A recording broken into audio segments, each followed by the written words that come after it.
Hard hat's all about showing up to play hard, doing what it takes to win. If you want to cement legacy, win another. He's your third center. You don't want to pump him up too much, but it's hard not to. This is maybe the most I've ever agreed with you.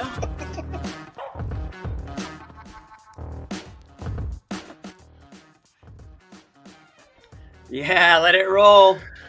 You are looking live at Jimmy Toscano with a hard hat, plus the podium. Plus the OG logo. Write it down. Plus the podium. Plus the what, right John? there. What is this thing I got on, John, that we haven't seen in a bit? The hard hat. It's there the we hard are. hat, kid. You're in New York MSG, City. Podium. The worst construction city in the United States of America. I hate New York City. You can't take a turn down a street without scaffolding, without Terrible take. construction, without Terrible potholes. You can't turn down a street without it, and if you do, you better have the hard hat on, John. Okay. Because bricks are Terrible falling. take. It's a great Terrible take. Terrible It's a great take. It is a horrible take. That is maybe the Why is worst that a Jimmy terrible Toscano take? take. Doesn't matter. We're not starting with Jimmy hijacking weird things. We're starting with the Garden Report post-game show after a win. I hope you guys show up as much as you did after a loss, because boy, did you show up after a loss. What we won't have is Knicks fans in here taking victory laps, because the Knicks played the same suck-ass game they did for 95% of the first two games. Why would they take victory laps? They lost. They were up 2-0, right? It's the same story, but this game, Celtics finished the job, built the lead up to 30-plus points, held on, really never got inside of 20, which is the scary thing. You didn't want to see. People would have really freaked out if that thing started to get to 18, 17, 16, blah, blah, blah, and it didn't happen. Celtics win. There will be a game 5. We're more concerned with game 4, which is coming up on Monday. But right now, it's a 2-1 Celtics lead in this one. This show, as always, is brought to you by our friends over at Prize Picks. You know what to do. America's #1 daily fantasy sports app. Hi, Noah. She's watching the show. She's definitely watching. Noah's watching. Hi, Noah. Yes, Payton was good. We'll talk about it when you get here. Prize Picks. Download the app. Promo code CLNS, new users. That's all you have to do. Download it, play 5, get 50 instantly in your account. Once again, download the app.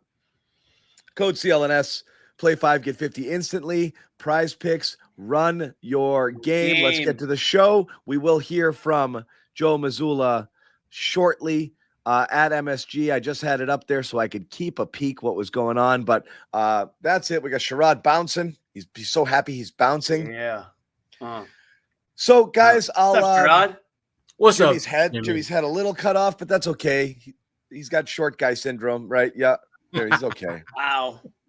Damn, John. Sorry, I'm just updating the discount code in the merch store to 11 more. There it is. Good. John was ready with it. I just updated it just now. 20% off. If you're gonna filibuster, and we're not gonna talk basketball for the first 20 minutes of the show, I'll at least put an accompanying graphic up there. 11 more. I just hit save on it, so it's officially good to go. Yeah. 20% off the merch store. Hard hats are officially 20% off, folks. Get them now because you're gonna need them for game 5. Whether it's a 2-2 series or a 3-1 series, the Celtics have to go to work on game 5.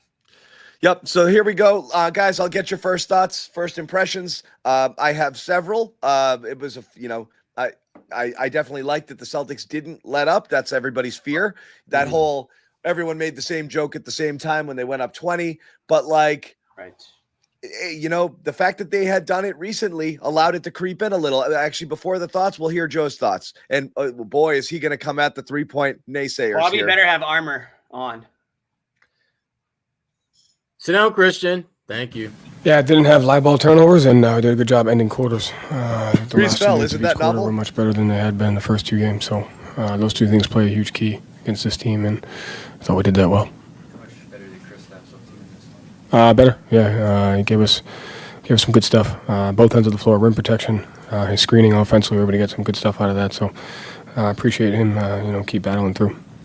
Joe, you talked on Thursday about the importance of countering their runs and being able to manage them. Felt like every time they started to go on one, you guys were able to cut that off before it became something more problematic.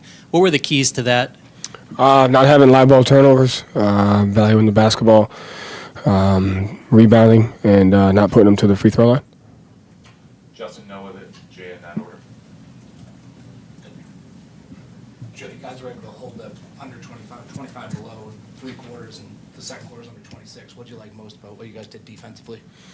Yeah, I mean, we gave them some stuff that they hadn't gotten the first 2 games. But when you don't have live ball turnovers, it doesn't lead to transition opportunities. So we took away their transition, which kept them in the half court. And then, for the most part, we defended at a high level, and we were able to keep them off the glass a decent amount. But we had good rim protection down there, protect the paint.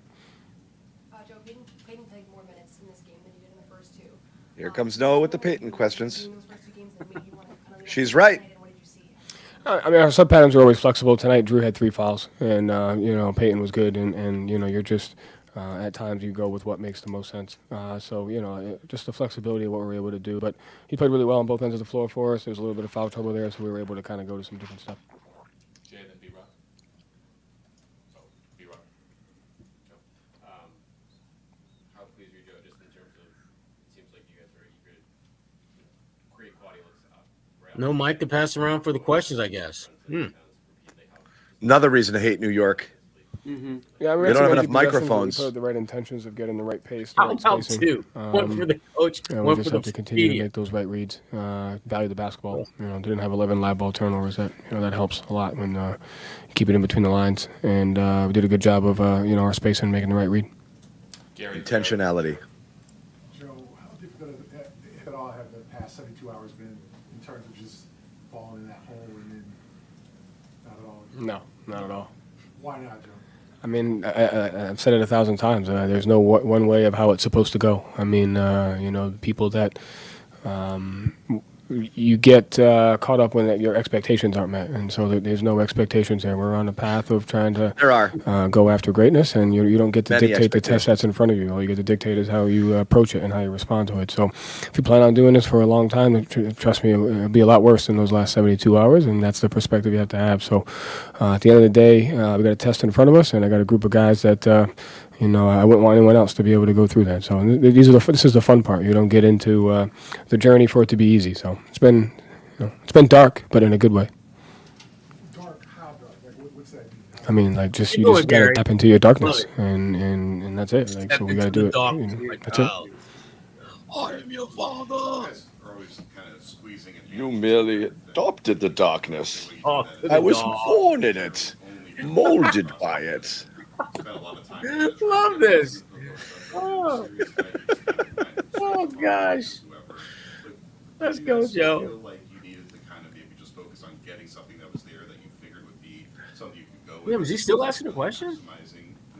I thought that came organically tonight just because of our pace, and I thought Jaylen, he was able to get out there and early in transition and get some of those matchups that he liked, and so I thought his pace offensively got us some of those post-ups, and then we looked to generate those out of some of the half-court stuff. But to me, it just starts with the pace at which you play with to get that type of spacing, to get those cross matches, to try to get what you're looking for. And I thought Jaylen got off to a good start on that. Does that show decisiveness? Like, do you guys need to just kind of be decisive and forceful as opposed to like letting things come to you? Yeah, I mean, I think you do that by how fast, like the pace that you play with. Like, can you get to your spacing quickly? Usually, when you're right, like when you can dictate a sense of tempo by getting out to your spacing as quick as possible, and then it's easier to see the reads that are there. And we were good. We were deliberate in that tonight. Decent in the first 2 games, but it was better tonight. Final 3 questions, Jared, Michael. OG, just 7 points the last 2 games after game 1. What have you guys done well to slow him down? I mean, he's a great player, so you're not going to be able to do that all the time. But to me, he gets a lot of stuff in the half court on your help reads, and he's one of the best defenders in getting in passing lanes, getting out in transition. And so we have to be able to, the best way to defend these guys is to attack them with proper spacing, proper reads, so that we don't have live ball turnovers and allow them to get out in transition and rebound. And so you just have to take care of those margins. Tatum made a few threes early, but what was your general impression? Yeah, whether it was his pick and roll ball handling or screening, just kind of as long as we get to the spacing that we want, Those guys do a great job of getting the shot that they want each and every possession. We just have to work to continue that, whether you make the right read for yourself or for the people around you. I'm sorry. With Robinson on the free throw, like he was really kind of bothered by how bad he was missing in the beginning. You stuck with it even into the second half when the margin was pretty high. Was that just because, what you saw by how bad he was missing, or you're just going to stick with it no matter what the score is? Yeah, just process over results. You just always stick to the process of what you think gives you the best chance to win on that possession and to win in that game. One more for Alex. Joe, is it as simple as shots falling, you guys? No, I mean that's the easy thing to look at. But we won the end of quarters and we didn't have 11 live ball turnovers. Yeah, I can't stress to you the importance of not throwing the ball to the other team so they get out in transition, and they have 28 points in transition in game 2. And not ending quarters well, when it's at 20 and it gets to 12 with 58 seconds left. And you have to end quarters, you have to start quarters well, you have to value the basketball, you have to win the margins. I can't stress that's all we talked about for the last 72 hours, and that's the most important thing. Great. Thank you, Joe. Thanks. So I will say this, I do believe it. Joe Mazzulla just wrapping up his press conference here, walking right by. High five, Rich LeMay on the way out. Who did he stop to talk to? Little chat. I don't like that question at all, Bobby. I don't like it one bit. Wow. Or you. He just stared down Bobby. Just stared him down. Was anyone? I'll tell you. Well, I'll tell you a story later. Nice. 2 things.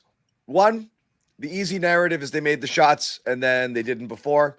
But again, we all watched. Does anybody think that they went about getting their shots in the same way? That was the whole difference between open and good or hurried. I do think a lot of them were last game was, try to go one-on-one, not get anything, pass to somebody who had a crack of daylight, had to jack a hurried 3 because it was the best look they were going to get.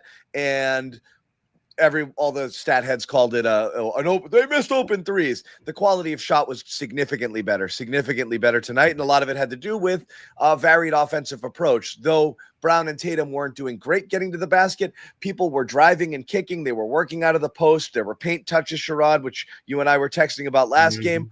It was a totally different approach than it was this time, so it's not as easy as all that. Where people are just going to say, "Well, they made them," but that's, again, it was not quite the same. I want to put this comment up. It came in while Joe was talking, from a Knicks fan. Man, stop, y'all dead in the water. Now you have hope. I just want to point out, foolish or not a single Celtic. I would bet if you polled every Celtics fan, not because they were homers, just because what they think of the Celtics and think of the Knicks, most people still thought this was a Celtics in 6 series. The problem when you lose 2 games, you've given yourself no margin for error.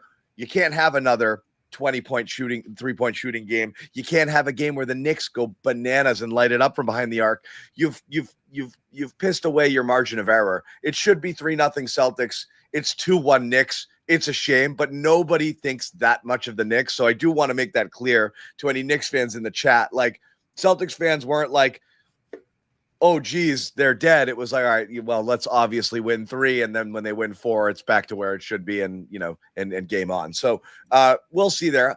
I'll ask you guys, what were your general takeaways of the game here, or what stood out to you the most? Like that got them the comfortable win this time.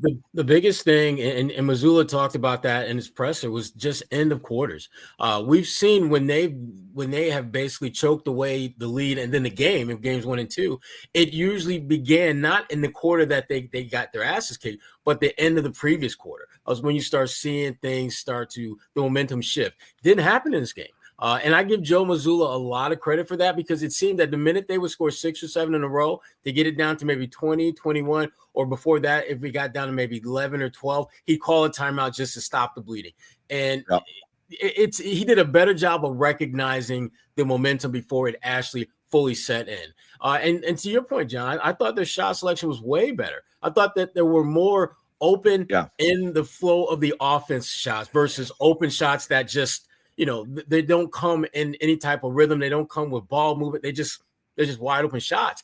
And those shots are much harder to make, particularly when you haven't been taking those type of shots all season. The reason why they've been kicking everyone's ass in the regular season is because they run their offense, they get great looks, and they take them. The Knicks were like, we're going to basically give you great looks and see if you can make those without running your offense. And the Celtics in the first couple of games, they struggled doing that. And so the Celtics, again, they got back to being who they were. Ball movement team, attack the paint from time to time just to keep the defense off rhythm a little bit. And you touched on Jaylen Brown. This, without question, to me, this was as close as we've seen to him since he came back from missing those games at the end of the season. A lot of two-foot jump shots in the paint, taking Brunson down to about the elbow space and just raising up over him, doing the kind of things that we know Jaylen can do, doing the kind of things that we saw him do in the regular season when they beat the Knicks by an average of 16.3 points a game.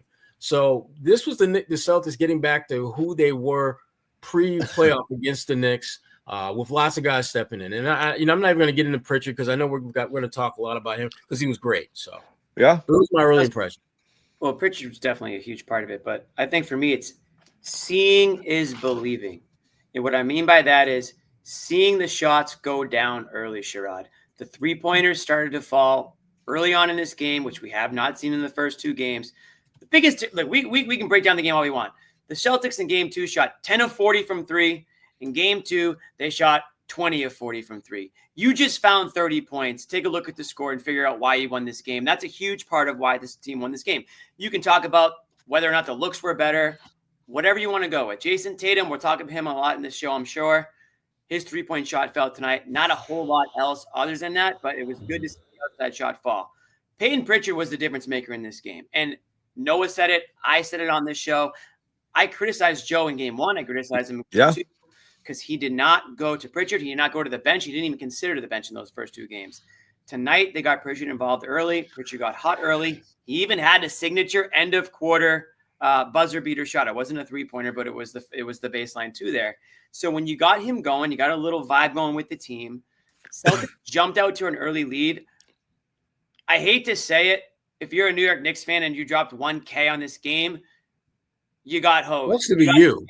You got scammed. You did not see a competitive game from start to finish. The Celtics went up early in this game, and they never looked back. It's hard to do in the NBA, and we've certainly seen Boston blow leads. We don't need to even talk about the first 2 games, right? But they jumped out to an early lead in this one, and they were able to just continue to rely on that three-point shot, which they've obviously done all season, but it fell at a 50% clip tonight, which, again, you can't expect that on a game-to-game basis, certainly. But that was the one big difference. Not the one, but it was, for me, obviously, it was the biggest difference is that you were getting shots for falling. Tatum, Pritchard, Horford had a couple big ones. And Derek White kind of set the tone a little bit early on in this game, too. So they set the tone. They took the fans. They took, like, the whole atmosphere out of it early on, which was the biggest X factor, I thought, because this is, the biggest game at Madison Square Garden in the last 20-25 years. Really. Yeah. And you basically took the fans out of it within the first 5-6 minutes of this game because you jumped out to that lead. Yep. And you never really allowed New York to feel like they were back in it. So. Yep. All of those things. And I think the thing we tapped on, but didn't expand on, at least to start here, was I think the defense has been mostly good with the exception of a few lapses at the worst possible times in a couple of different games. We mentioned those overtime lapses where, Brown falls asleep on the back door with the N one, Jaylen Brown overhelps, 6 quick points there, stuff like that. Like those were brutal. For the most part, most of the series, the defense has been intense and doing a great job fighting through screens and making it really, really, really hard. There's no space. Everybody is guarding their yard. They're doing an awesome job. They got beat up on the glass a little bit. Robinson, that's what he does. He came in and he did a really good job. And Porzingis still the Porzingis situation baffles me. We'll talk about it a little bit later, but he got beat up a little bit down low there, but I thought he competed, which was good, more so than he had in the past. But the defense is killing him. If you play defense, try and work the ball to get the best quality shot possible. Get out and transition. Stop their transition. The same thing Joe said, don't be stupid. No live ball turnovers. Don't try to force the issue. I don't think the Knicks can win if you just play smart. Like, keep playing hard, but just play your game. live with shot variance, but if you play your game, even the bad shooting nights, which they had 2 of to start, are wins, and almost comfortable wins. That's what's crazy. Just the defense was key, I thought, all night long. We have a bunch of super chats that flooded in, so we want to get to a few of those right now. We'll start. You don't want to bomb through 50 of them in the last 10 minutes. I know. I'm trying. God bless you guys. Thank you so much for donating really here as we hit the playoffs. Nice little bonus for the boys. It's like an auction. I'll see you at 5 and I'll raise you 10. Yeah, exactly. That was sweet. Kill us. Only makes sense if Joe plans this. Remember, December, January, win-loss, Joe. Let's lose some. So underestimate us. Throw home games. Yeah, I know Joe in the regular season says that they learn from losses, which I agree, but you just don't have margin for error in the playoffs, so you can't really do that. And so, it's tougher. It doesn't look that easy. Thanks a lot. Throwing it here. Madison Square Garden, TD Garden, Olive Garden. Why not? Celtics in 6. Hamed, nice. Thank you very much. The Aggie Red way. Sticks, let's go. We made our threes. I don't like how we played in the 4th. Again, outside of the threes, got to take game 4. So I'll ask. I don't want to. Let's not get super nitpicky. They did go into a bit of prevent mode. Yep. But I think something happened right after I tweeted about it, because I think Joe read my tweets and immediately called a timeout and then changed everything. I tweeted back to back. I tweeted jokingly, let's go into prevent defense, milk the clock, take a shot late in it, blah, blah, blah. Then Tatum goes into, they do the classic pass the ball to Tatum, top of the free throw line with 9 seconds left on the clock. He tries to forearm his way to get some space, commits an offensive foul. And I also tweeted right in that cluster, I want the ball in Payton Pritchard's hands as much as possible. After that Tatum possession, when he did that thing, they did stop doing that. They got him off the ball a little bit, and they just started to work it. I think that's key. I think that's like the culprit of their demise. You always see it better when you watch it back, and it feels worse when you're watching it live. And maybe they don't do it all the time, but doesn't it feel like that's where they lose it? They slow it up, they walk it up, they get their switch, they toss it into a guy. There's 9 seconds left on the clock. He tries to go to work. He can't get where he wants. He either shoots a bad shot himself or just throws a grenade to somebody who's got to launch a 3. And like some of those, they did that a ton in the last 2 games. Didn't happen as much this game. They stemmed the tide. And again, I think Pritchard's like this. Pritchard and White and even Holiday are these calming forces when they're out there. I just want them to have the ball a little bit more in those situations instead of defaulting to just give it to Tatum and let him go to work there. So they got out of it, thankfully, because you could see it tightening up. You get from 27 to 20, and everyone's like, oh, come on, guys. Are we going to do this? All of a sudden, they're showing Spike Lee. They're showing a couple fans who are Larry Johnson. And Stiller is like all of a sudden Zoolander again. Like, no. We're going to get the ball back to the steady and true hands of the guards on this team. We've talked about this being the best backcourt in the NBA, and I stand behind that 110%. And toss Pritchard in there too, obviously. But between Holiday, White, and Pritchard, you got to trust those guys when they have the balls when they have the ball in their hand, because more often than not, they're making the right decision. Whether it's to shoot, whether it's to pass, whether it's to, clock, time manage, whatever it is, they seem to know the situation and what it calls for. Okay, John, did you have more? Oh, more super chats? Or? Oh, we have a ton, but I was just letting you go through your stuff here. We can stop and comment on some of these as well. That was the Aggie way. Oh, here's another one. Rodrigo Vieira. It's embarrassing how we managed to lose to this team twice, season 6. That's going to be the vibe, right? Yeah. After you settle everyone relax. Like after you're happy about this win, you're going to look back and be like, how the did we lose these first 2? And I know a lot of people are going to feel that way. Like there's great relief now, but there's no question that you're going to feel it. Mm-hmm.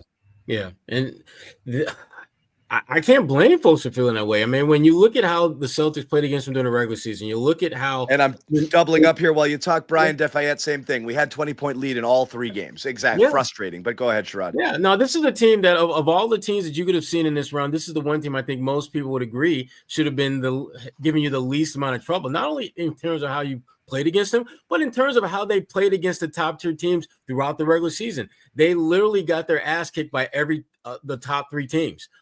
Did not win a single game against them. And so the idea of them beating the Celtics not once but twice, it's a very difficult pill to swallow. But I think the Celtics have not necessarily figured anything out that they didn't already know, but actually lean into what they know.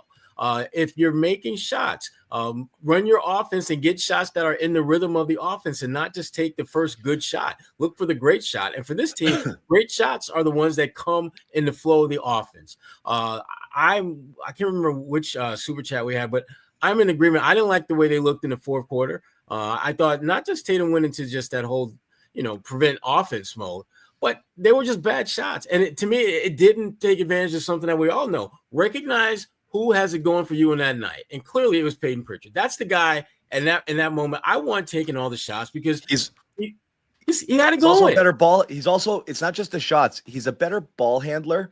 And he doesn't turn it over. So he can dribble around and get something. And I mean, for whatever it's worth, I mean, he can get his shot off if he wants it, but he does a good job. He does a good job with the ball in his hands. It's just better. And he's moving. So when Pritchard has a ball in his hands late in the game, he's moving and stressing the defense. They have to worry about where he's going and what he's going to do, whether he's going to come off a screen and pull up from a 3 from up to 30 feet away, or get into the paint because he can finish a lot better than this year. I thought that was one of the huge things that bumped his game up to another level. So he becomes a problem, but he's stressing the defense, whereas Tatum is standing there and everybody looks at him. And again, I'm going to put this one up here, is still waiting on Tatum to have a good game from start to finish from the Aggie way again, doubling up with the super chats. Thank you, Aggie way. And he's had a couple of good quarters, but not Timmy from Nigeria. Can't get past a single soul. 3-pointer fell, and he played great defense. He did. He played great defense. He battled. I thought Tatum battled his ass off all game, and thankfully bad offense or, seeing those threes fall, I think kept him from getting into his feelings a little bit because he never let up defensively. His effort was awesome. He can't get by anybody, and part of it is the Knicks are doing a pretty good job with an eye on him, right? They're not doubling. They're not sending people, but they're ready. They're ready to collapse once he gets into the paint there. He's having a difficult time beating the initial defender regardless, but there's people ready to converge quick, and he sees it because he's just too deliberate. He's taken too long on it, and the Knicks have shown over the series that they can do that and still get back out on the shooters, and that's what they've been doing. So there's traffic there, and he's not able to navigate it, and his mid-range has been terrible, but you're waiting for that good game, and we haven't seen it yet. The threes make you feel better, but all in all, this was not a good Tatum game offensively, yeah defensively he did a lot of good things. Go ahead, Jimmy, you got it. No, I was gonna say I think a lot of people went into this game being like, including myself, to be completely honest, like this is a legacy game for Tatum, with all the criticism he's gotten, with the way the Celtics are, faced. What were you saying before the deficit. Game? Biggest game of his career, 100%. And I still kind of feel that way going into it. But he ended up not being because the team played well. Yeah, exactly. Like it ended but up. But I agreed with you. If he laid an egg, this would have sat. If he played as poorly as he played last game and they lost Jimmy, bad. Well, I'll say this: if he played the way he played tonight today and they lost, I think he gets a lot of criticism, and I think this becomes a really, really, really bad narrative for him. But again, I don't want to trash Tatum today. I do think, it was good to see the outside shot fall a little bit. And the threes fell. Yeah, that's what I mean. It was good to see that happen. Yeah. Of course, you want to see him convert on some of those shots at the rim and some of those drives that still didn't happen tonight. He certainly, obviously, didn't go into takeover mode. I don't think he needed to. Again, I think the Celtics jumped out to an early enough lead, and it was more of a team basketball. This was a game where you kind of were like, okay, yeah, this is what the Celtics team looked like for a lot of this season, where you haven't had to have a guy take over and give you 40 or 50, right? I mean, we know Tatum has been capable of that in the past, but going into this game, I was like, wow, this is literally the biggest game of his career. He's either going to be completely dogged for the rest of his career after this, or he's going to shut up a lot of haters. Ended up being a pretty relatively forgetful game for him. Obviously, it's good that the Celtics advanced, and they need to do it again. It's obviously this is one, but it was good to see that he didn't completely flop, and that the team around him, again, going back to Pritchard, going back to White, I thought Jaylen Brown did a few good things. Yeah, go ahead. I got to throw this in here, LaShawn. I get it They are good defenders, but he lit them up in the regular season. He lit them up. He lit them up. So I'm sorry. If you're going to celebrate that, you got to point out when it's not happening. So yeah, they are good defenders, but the best players find ways. That's just how it goes. Regardless of who the defenders are. If every time a great offensive player ran into a good defender, if the expectation was that they would have a shit game, they wouldn't be considered good players. Okay, it's just not how it works. Right. Sometimes the other guy gets the best of you, and sometimes not. But if you stack them up one after the other, then I got news for you. Like, you might not be who you think you are, so it matters. You can't repeatedly have these types of games. You can't just say the other team is good. Of course, it's the playoffs. You're going to run into the best players, the best teams with the best, most complete rosters. I think I get his point, though. With two-way players. It's not supposed to be easy, Right. But right now, he's just not doing those things on his own. He's not able to get by people. He's not hitting the mid-range shot. So now he's almost dependent on threes falling, which is great that they did. And they were quality threes. He didn't take dumb ones. He stepped into open threes all game. That helps. But last game he couldn't hit those either. So it's notable, guys. It's notable. This isn't Tatum hate. It's notable to talk about it. Yeah. I mean, the thing about Tatum, this is what happens when you literally can roll out of bed and get 25 points a game. The expectation and standard that you've set is ridiculously high, as it should be, because you are a great player. And when you're playing good and not great, and you're not winning, absolutely you're going to take a larger share of the brunt, because, again, you're a great player. And Tatum and I give Tatum credit. He's been accountable. Guys, you think Shea's not hearing it right now from OKC? They go down 3-1. Shea's playing the way he's been playing. That's going to blow the fuck up. 100%. Especially after this is the second year in a row. Regular season star, and he's nobody. Like this, especially when Jokic is on the other side. Yeah. Yeah, exactly. This will blow up. Like you don't think that this is what happens? Of course, it's what happens. Look at every second of LeBron's life. One bad game, it's this guy sucks. Like for 20 years. So yeah, I'm sorry. If you just listen to the haters when talking about LeBron's career, you would think he was the worst player to ever play. He's the worst player ever in the NBA. The expectations are high. I've really upset Rose. I apologize, but yes. Damn. Exactly. SGA is choking bad. You don't want to feel that the moment is too big for you. That's obviously not what you want there. So again, it worked. You still want a better one, right? Because what happens if the other guys aren't playing the way they're playing? You're going to need somewhere in a 7-game series, you're going to need a Tatum game or two where he's just the guy. That's how it's supposed to work. You can't be carried by your teammates and be considered the guy over and over again and just, be the contributor who does the little things. If you're a contributor who does the little things and plays defense and knocks down open shots, you're OG Anunoby. You're not Jayson Tatum. So there's a difference. It doesn't mean you're a bad player. It's just the standard is different. He's got to be Jayson Tatum in big flashing neon lights every once in a while, and he hasn't been yet.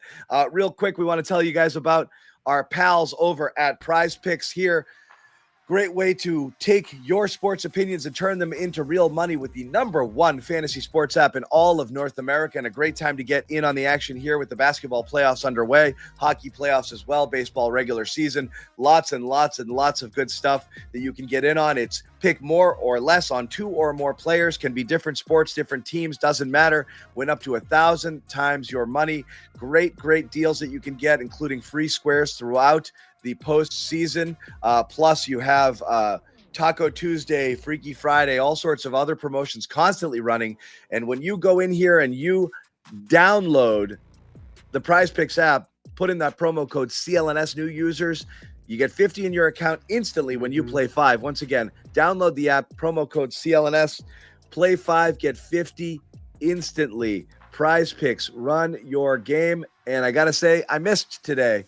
I think I had Pritchard and Tatum just on points with more. I expected that Tatum bounce back game today. So I apologize if I led anybody astray, if I'd shared my opinion, but that's how I thought it was going to go. That's how I thought it was going to go tonight. I thought there was going to be a big one. I thought it was coming. I thought a big game was incoming for Tatum. I still think it's there. I don't think he looked uncomfortable. He's just not able to get You know what hurt him a little bit? When he did get to the rim early, he missed. And that was too bad because he was getting there. Brown, too. They actually did a decent job trying to attack some, but nothing fell at or near the rim early in the game. But the threes were falling. One of the more encouraging things about this was the threes fell, but they only shot 40. So this was more of a varied offense, right? They didn't rely on it altogether. This wasn't just make your threes and go home sort of game. You score 115 points, great. 23s is great, but you only shot 40. That's not terrible. That's not bombs away. It's not 60. It's not over reliant on it as it had been. And it looks like we're getting some action at the podium. So we might get either Tatum or Brown coming up there in a little bit. Love it. Yeah. Or Corrales. Maybe Corrales will speak because that's who I see right now. But the ball movement was better, right? Yeah. Simple as that. Better. The ball movement. Yeah. We're looking at Tatum. Oh, Jaylen. Sorry. Okay.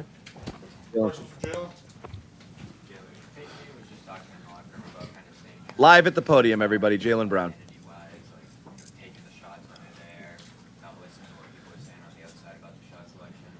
How do you guys kind of process that as a team, like when the shots aren't going down, and how do you kind of react to that? We just keep playing basketball.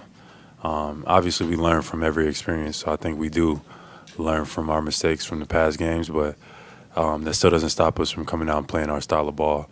But we do and are aware of when to try to get better ones, when the momentum isn't going in our direction, and when to get to the basket, get to the paint, et cetera. So we just, learn from every game and we move forward. Joe was saying in reference to these past 2 days, sometimes you get tapped into your darkness. Just for you, like what were the past couple of days like? How do you guys have been through a lot these past years as a group in general? How do you guys kind of push everything aside and remain focused on what you're doing right now? Yeah, I mean that's the playoffs. All the work you put in all year adds up to these moments. So this is the most important time of the year. It's the most important thing for all of us. So, and it's not going in our direction. We don't complain. We gotta find ways to win, dig deep, stay together as a group, and come out and perform. I think tonight we did a much better job of just playing 48 minutes. After seeing so many quality looks not go down in the first 2 games, how much of a relief and a confidence booster was to see the process and the results align more closely today? And mentally, what does that do for managing when they start to go on a run? It's great. When we got open shots, shoot them with confidence, knock them down. We got great shooters on this team. Still got to continue to get to the paint, continue to put pressure on the rim. And I think we can even, shoot the ball even better and even be more aggressive. And as we get more comfortable in this series, hopefully we'll be able to see that. How's that experience kicked in? It's a 7-game series. So you go down 2-0 and the outside world is panicking. Do you guys know how long a series can be? How does that manifest itself, like in the locker room as the game's going on? Yeah, you got to beat us 4 times. I mean, that's what it comes down to. Not twice, not once, not 3. You got to win 4 games. So it's a lot of basketball to be played. Facts. Jaylen, sorry, I don't want to jump in and be rude. We know, there were 20-point leads in the first 2 games as well. So when you get that big lead again, what was different? Was there any feeling of, all right, we're back there again? Or how did you not fold this time and sort of punch back instead?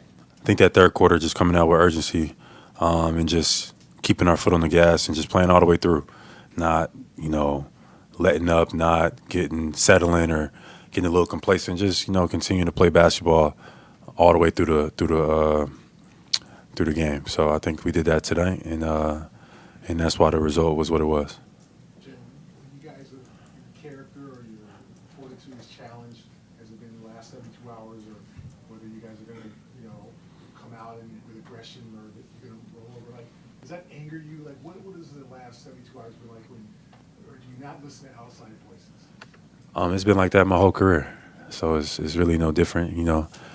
People just, when adversity hits, people tend to, get excited or emotional, and we just got to stay the course. My job is to come out and help lead this team to wins. We haven't been doing that, but I'm very optimistic that the next game and the games to come that we will.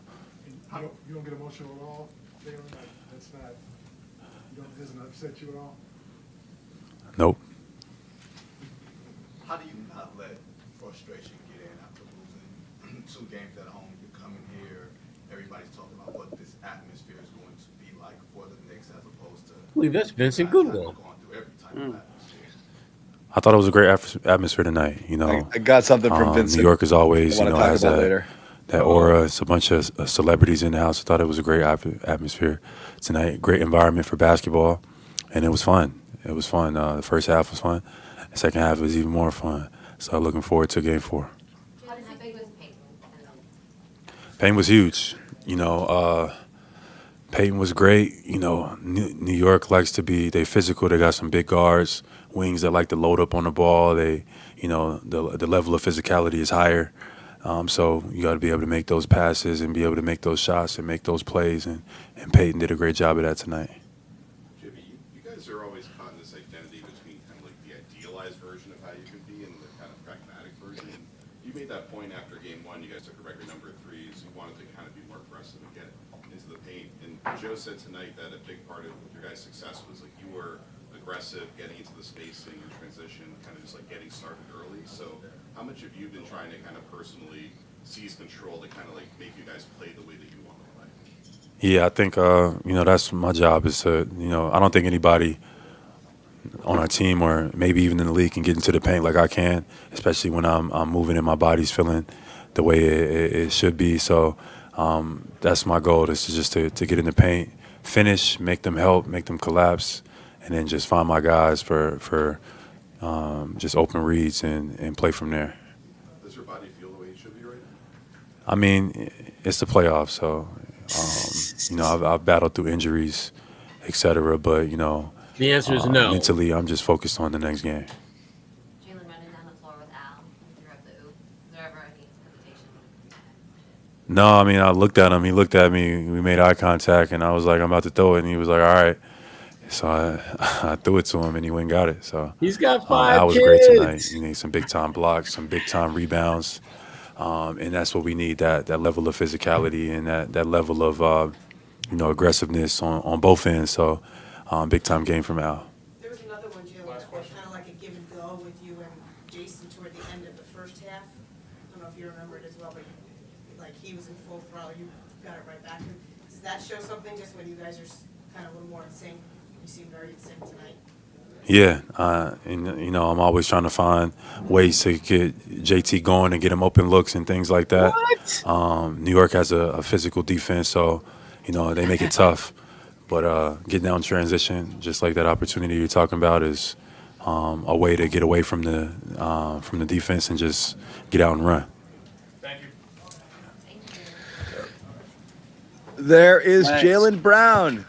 Still talking about not 100%. I will say I thought he looked pretty close to it today. Yeah. I'm not seeing – the only thing I'm not seeing is explosive lift. However, he got to the basket very quickly. He was darting. He was shifty, and he was doing a decent job, as you said, Sherrod, jumping off 2 feet and getting that jumper off. I feel a lot of those recently. You just look at the different things that peak Jaylen does and what he's doing slightly differently here. And some of it is exactly that, where he's able to get ridiculous separation on those pull-up or those fadeaway jumpers when he does go. And again, we know it wasn't quite that type of year for him with that shot, but that he shoots that or has historically shot that in his career at such a ridiculous clip. It's such a terrible shot, but for him, it's a great shot. And it is a great separator because it just means he can get a shot anytime he wants it. And that's what makes Jaylen is he just solves your stagnating offense by just, getting where he needs to go and using his physicality to create in a way that others can't. And missing that and watching him try to find it or force it at times has not looked great and other times has still worked. So he has used definitely his strength, and today a little bit of his speed as well. You still want to see him be able to, and then he tried to dunk from inside the circle the other day, which was insane. I still think he's closer. I think he is trending up. He said he was closer to 100%. This started as a weird Jaylen game, and I think ended up as a pretty solid all around Jaylen game. Yeah. I think he had a turnover real early in the game. You're thinking like, oh crap, here we go again. But no, Jaylen. It was his first possession of the game, second steal of the game. Tatum with a steal and a missed layup, and Brown a turnover in his first possession were like two of the first things that happened. I was like, no.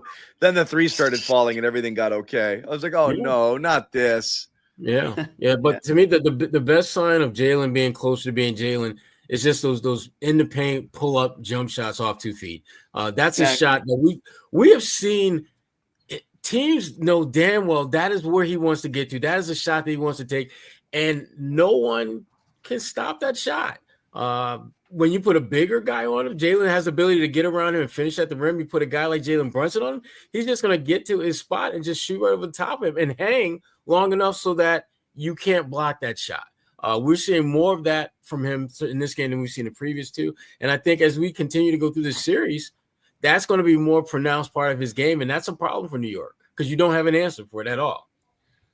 Reminds me a little bit of guys. I got to tip out for a split second. Reminds me a little bit of punch out for a second, Jimmy. You're on the controls. 1 second. I'll be right back. You got me. Yeah, Jimmy. I got to bounce it for a second. Keep an eye on the podium if you see anything. Go. But otherwise, we're good. Okay. You were like this. It's really bouncing. I know. I couldn't go. You just get out of here, all right? Just get out of here. I'm good now. I'm good now. The kids got it. The kids got it. Someone's at the podium. Someone's at the podium. No, I'm just kidding. What I was going to say, Sherrod, and by the way, I completely agree with you when it comes to Jaylen Brown, and that's when I feel like that's his sweet spot. That's his comfort zone, is that mid-range game. And everybody, as Tatum was coming up, wanted to compare Tatum to what Celtic? Paul Pierce. But I actually feel like Brown is reminding me more of Pierce the longer I watch him play a little bit, just because Brown is more inclined to look for contact. Brown is more inclined to try to draw the foul. Brown is more inclined to hit that mid-range shot, that elbow jumper, that even if it's a little bit of a fadeaway, like that was Pierce's signature shot, right? Was, drive to the hoop, draw a little contact, step back, fade away. Like that. When I think of Paul Pierce, that's the shot that I think of. And obviously his game evolved over time, just like everybody's does. And of course it moved to the outside a little bit, but that's what Pierce was great at, was drawing contact, using his body, bullying defenders. And he was a physical guy again. And I know I'm a little bit biased, but I do think that Paul Pierce was one of the most unheralded and underrated players of his generation. Oh, he was. And I know that there's a lot of Pierce haters out there, but not here, not in this chat. Not Celtics fans. But Jaylen Brown reminds me a little bit more of Pierce, the way his game has kind of evolved a little bit. And again, I think that mid-range game is a perfect example of that. And when Jaylen Brown is playing that way, and he did it against the Magic. That's how we got Banchero in foul trouble, right? Like he would draw contact. He would look for ways to get to the line. And even though he's not a great free throw shooter, that's a whole separate topic. But that's when I know Jaylen Brown's feeling comfortable. It's not when he's putting up 12 three-pointers a game, and he's doing that a lot less than he used to now. And that's the big difference between him and Tatum right now, is Tatum does not look comfortable in traffic. He does not look comfortable at the rim. When Tatum tries to draw contact, it's still like at the three-point line, and he's trying to lean into one and praying that he can get it. But I don't see that with Brown right now. So that's, to your point, Sherrod, I agree. When he's in that sort of area right around the free throw line, or just like the outskirts of the paint, it seems like that shot, like you feel confident about that when that's going down. Yeah, because once he releases it, it's not going to be blocked. Right. That just doesn't happen to Jaylen. And if it does happen, there's something physically wrong with him for that to be happening. Right. No, I just think that right now he's getting closer and closer to unlocking the Jaylen that we have seen. That was NBA Finals MVP. That's been, 3-4-time All-Star. They need him. Major problem. I mean, how badly do they need him? Oh, damn.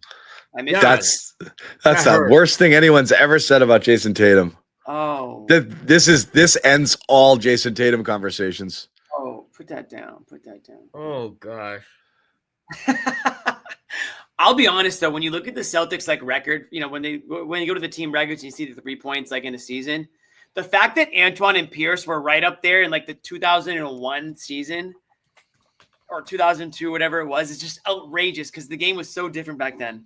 But they were just hoisting threes at such an outrageous number 25 years ago or whatever it was. It's just so funny to me to think about.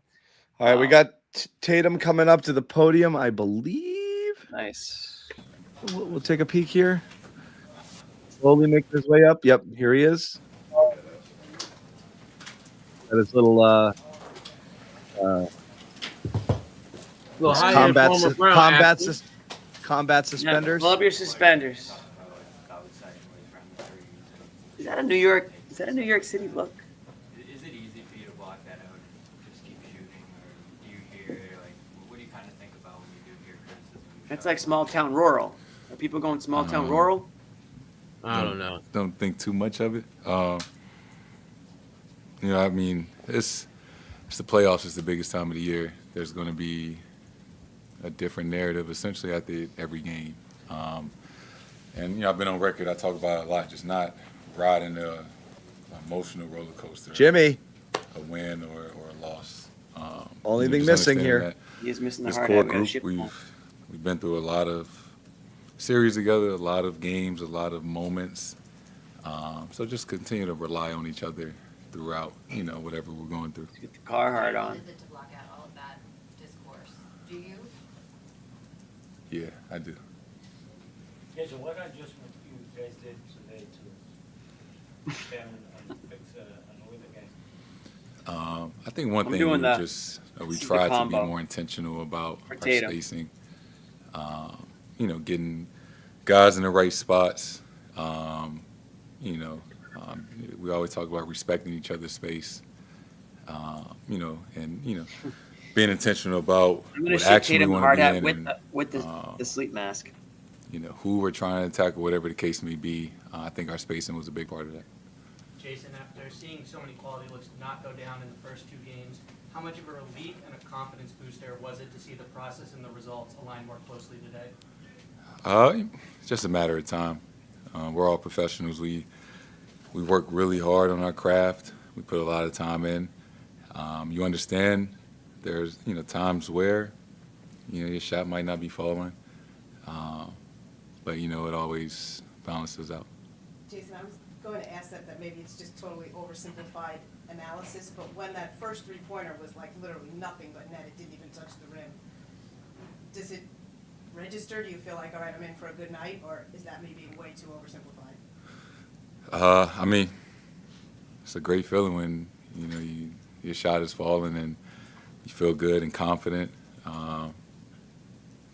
As a basketball player, you feel great when your shot is going in, but it can't. That's not the end all be all. It's a lot more factors that go into the game, obviously, but that's a very important one for sure.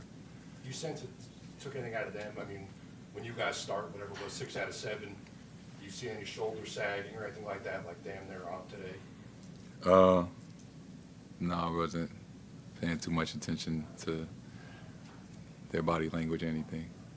Jason, Joe has stressed over and over to us about cutting down live ball turnovers. Obviously, you never want to turn the ball over. Over the course of the game, what's the key to kind of having awareness to it, having a rhythm that you're not doing that? What kind of can get behind that, make sure you don't do that? I mean, they're a really talented team. So you start giving them opportunities in transition, to run, and guys start getting open threes and layups. The half-court shots, start to become a little easier. So, taking care of the ball is essential to any game plan, regardless of whoever you plan. You got to take care of the ball.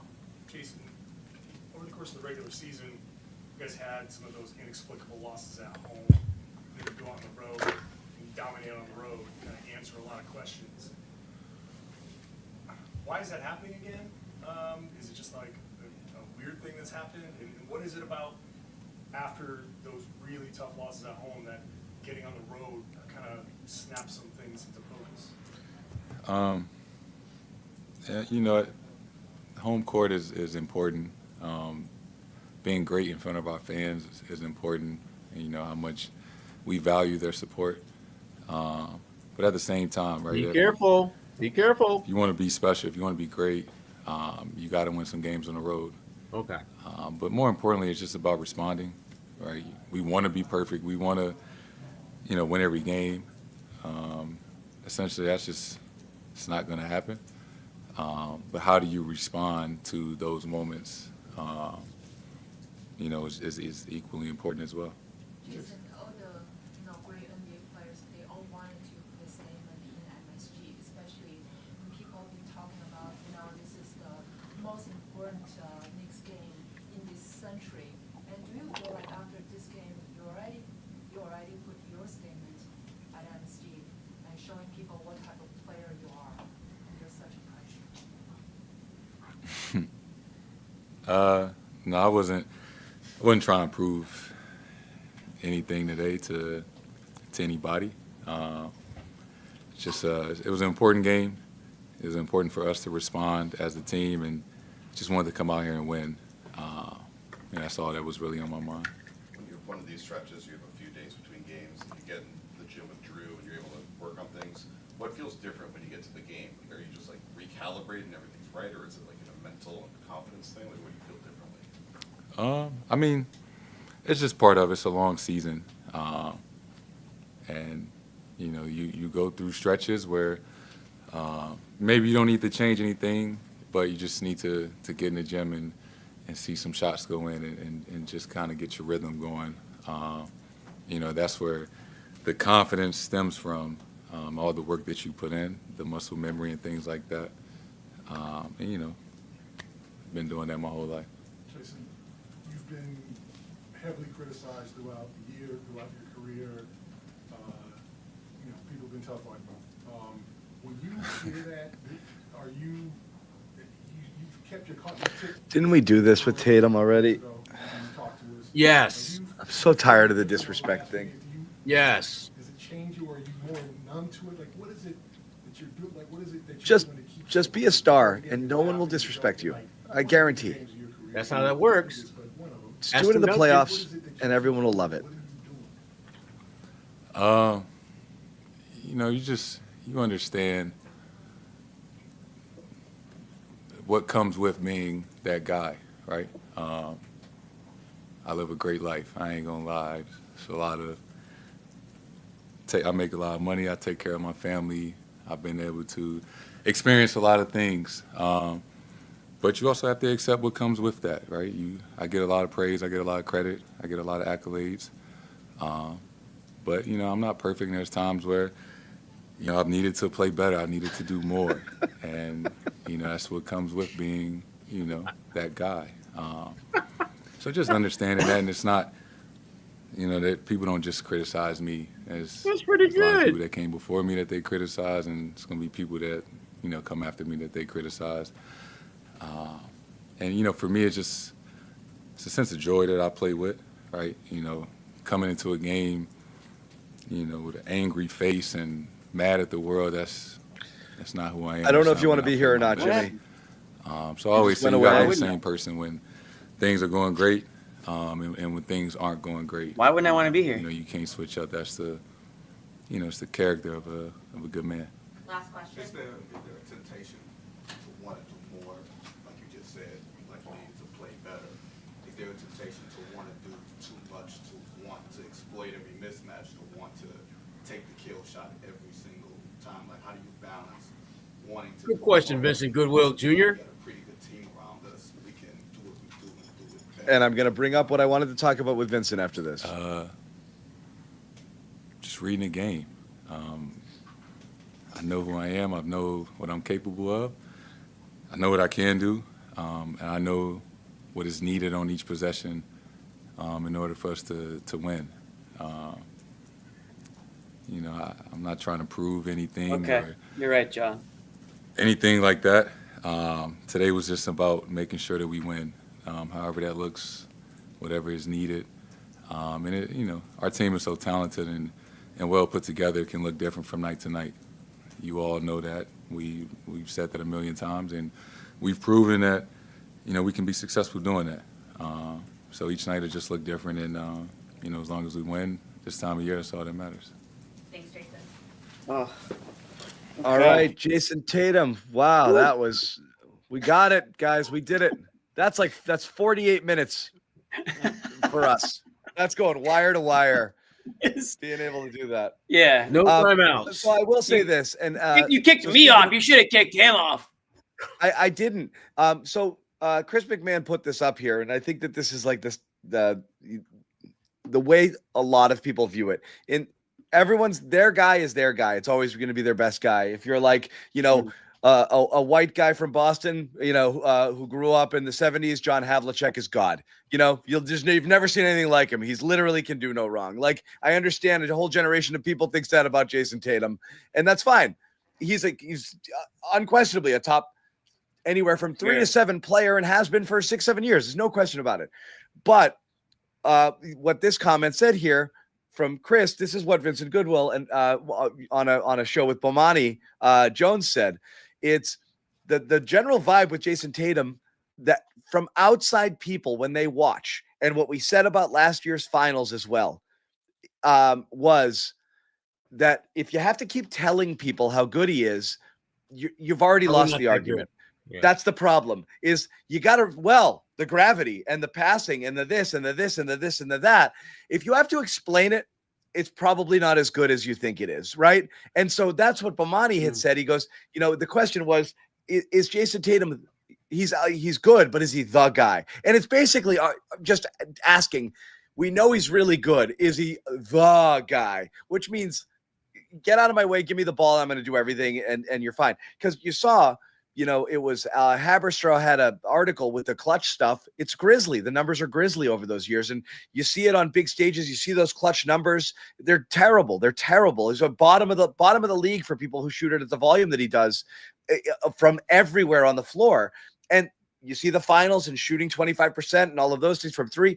That stuff sticks in people's minds. So again, that was the point. But Vincent's response when Bomani said, people have to tell you how good he is rather than me seeing it. And Vincent, so he asked him, do you ever think he was the guy? And he's like, Vincent goes, does anyone think Tatum is the guy? And that one cut deep, because it's like outside of Boston, a lot of observers feel this way. So yeah, there's a bit of disrespect coming in here, some warranted, because you're looking at big moments and things like this where you're just expecting the superstar to do superstar things, and you're not seeing it. The Celtics, Tatum is the best player on a great team right now. And when they win, usually it's because the team or other people around play great. Occasionally you have the get on my back Tatum games as well. Of course you're going to have those, but you have them with Brown. You've had them with White. You've had them with Pritchard. There's going to be more of them with Tatum, but people don't see it enough on this stage, and there's going to be hate and there's going to be disrespect. It's a frustrating place for Celtics fans to be in, because they've got to constantly defend what he does well, how good he is, why people don't understand it, why he's underappreciated, and all of that stuff.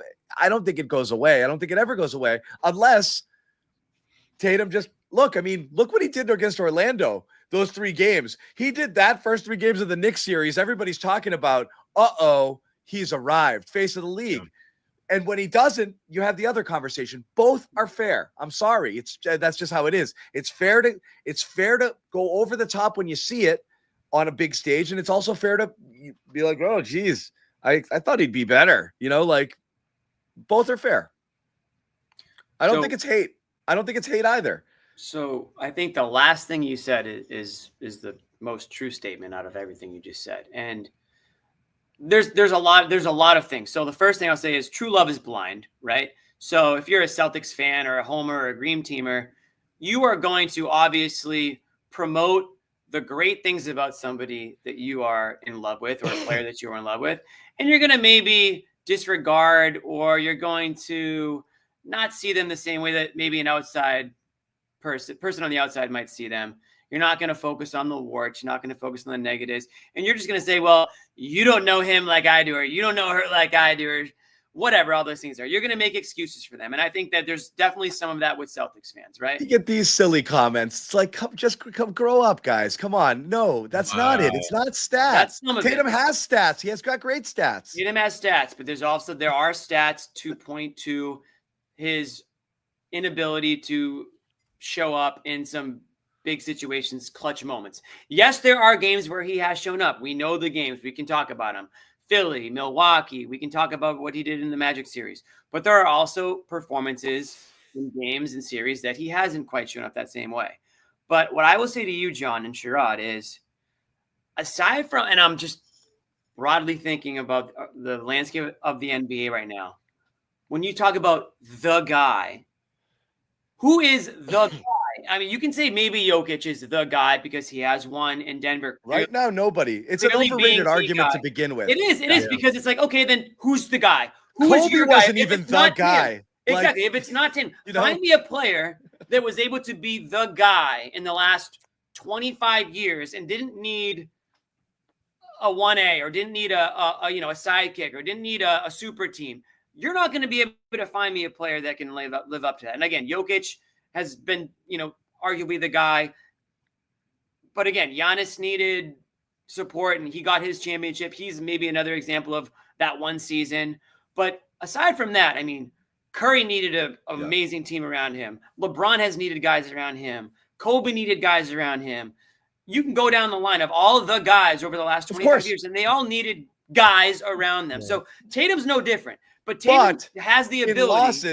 In losses, those LeBron teams on Cleveland where he had to go to Miami because basically he couldn't get past the Celtics or other good teams, LeBron's doing ridiculous things. It's almost like the Celtics philosophy back then was let LeBron get 100, and because no one and the rest can't beat us. But like it was inevitable that was going to happen. Tatum has the luxury of not having to have that problem there because there's so many guys who can help. Right. Now, I see from both sides, just like you do, John. Like if you have to write 2,000 words on why Tatum is the guy, you've already lost the argument because I should be able to see it. But I guess the point I'm trying to make is who would I be able to just see it with? Luka hasn't been able to do it.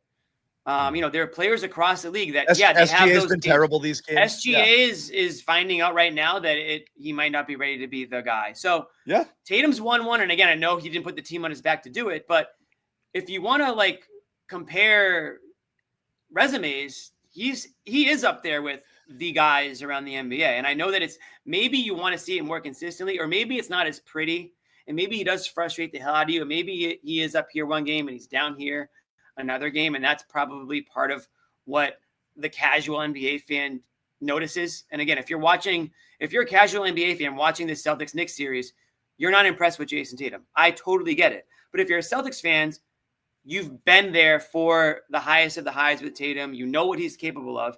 And yes, I think maybe there are Celtics fans that should be able to acknowledge some of his shortcomings when they do arise. And you can't just assume that he's top 5 Tatum, regardless of, the performance on any given night. So there has got to be a little bit of give and take there. But I think for whatever reason, the hate that Tatum gets does seem to be a little bit more than what other NBA players who have done less at this point in their career have kind of received. Or maybe it's a Boston thing. Maybe it's a media market thing.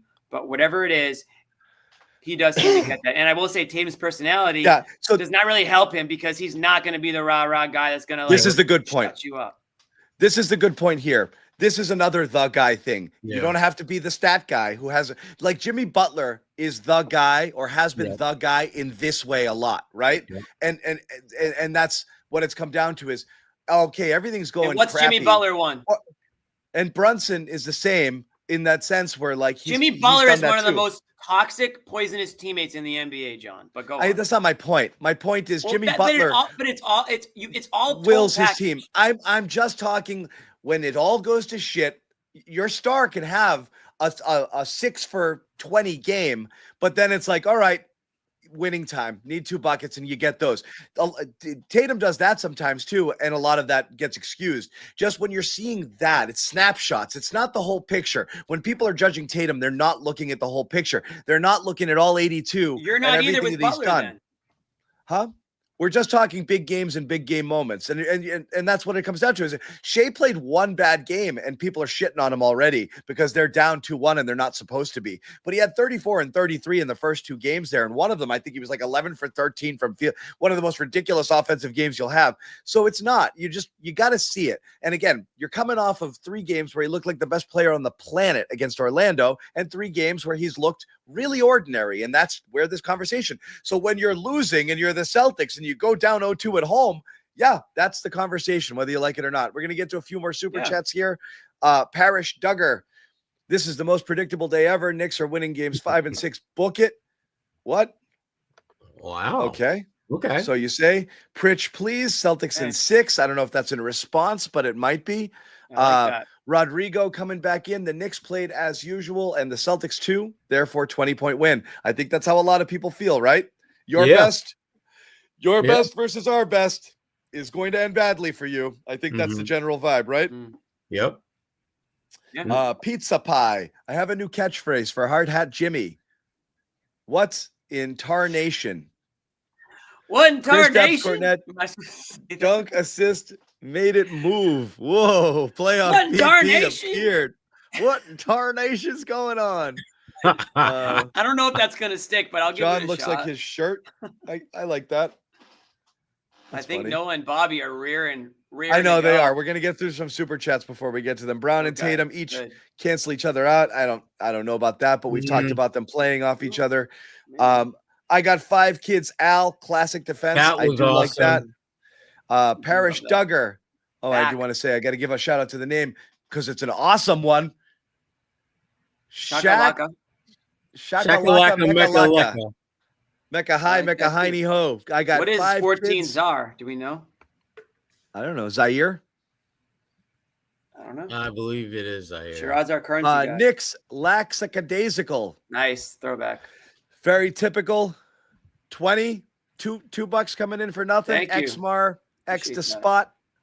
Mr. Talk Heavy throwing down a 20 spot. I love that. Oh, okay, Mr. Talk Heavy. Jamaican Bay. That's what the F I'm talking about. You got 5 kids too. Amazing M. I don't get why Tatum doesn't work the post more. I don't either. We love that. I know Bobby's big on that too. I think he should be there a good bit more. I'd rather him catch there than free throw line and go cook. No question.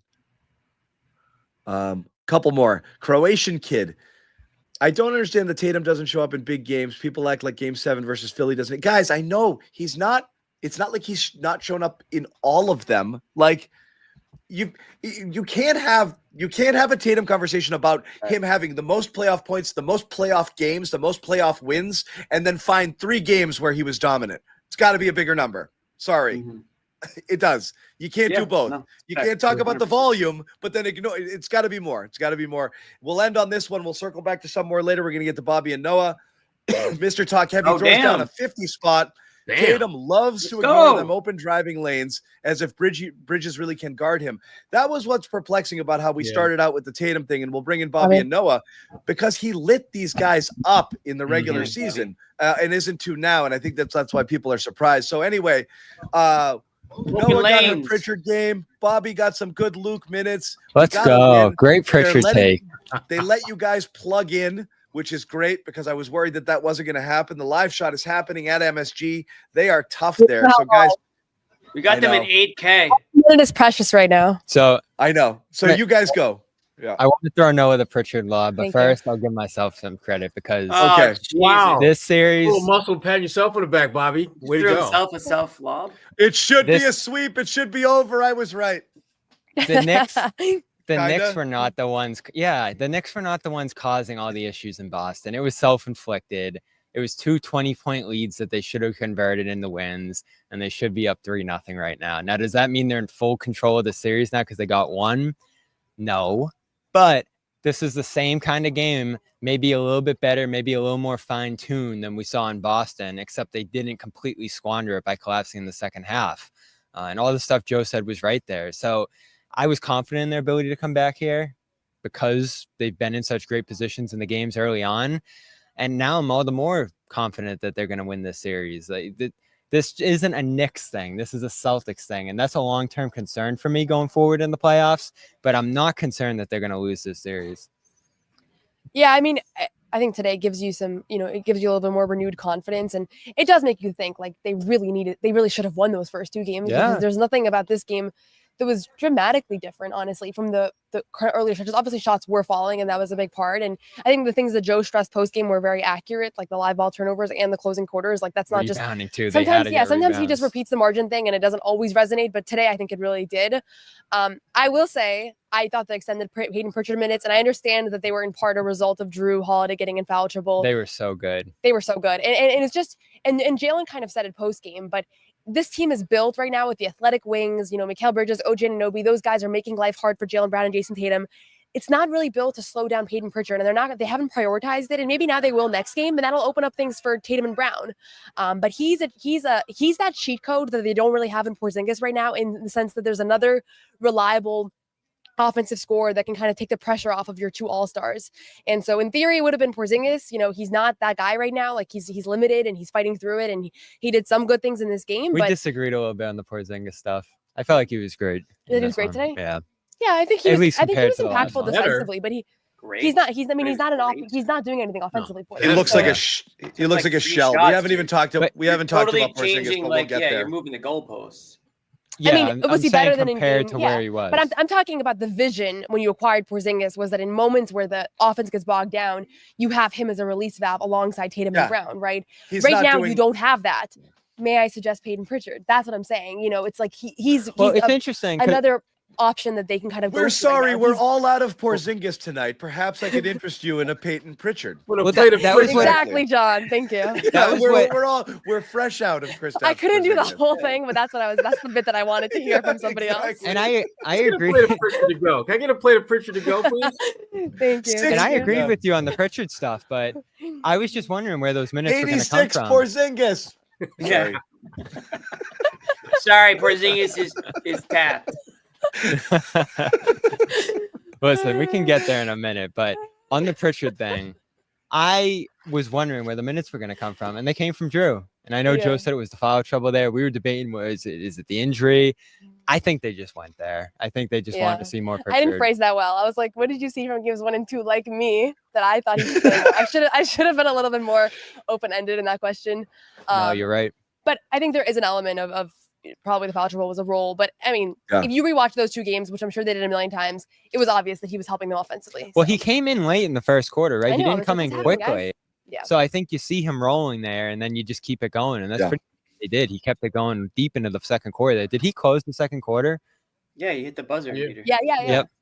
Yeah, so I think that was all a matchup thing. Joe doesn't want to say he sat Drew. I think he just threw out the fouls as a thing to say there. But they went with Pritchard over Drew. And that's fine. Someone has to come out. And you can't go super small, as we saw here. So it's not a Porzingis or Horford or Cornette thing. It's a Drew White Holiday decision, and it's a tough one. And I'm not even advocating for, like, generally speaking, he needs to take 8 of Drew's minutes. I think he's just right now in this moment, and that could always change. I think he's giving you enough offensively that it's worth figuring out where to get those minutes Agreed. from. And it could be different And it guys. could be White, Could be 3 guards. Situational. Depending on who's on the floor, you can go 3 guards as well. So again, I don't get why play they're to your strengths, right? now. I mean, you play to your strengths. Right now, Porzingis isn't giving you anything. I know Bobby thinks he had a great game, but comparatively speaking, he's not giving you enough. If you think that you can go small, play to your strengths. You have the best backcourt in the NBA, arguably. So why not try to maximize those minutes? Run, fast pace, outside shooting, whatever it is. If you need offense, Pritchard is instant offense. And that was one of the criticisms that I had with Mazzulla in the first couple of games. He's completely ignored Pritchard. You think they could get by without a center?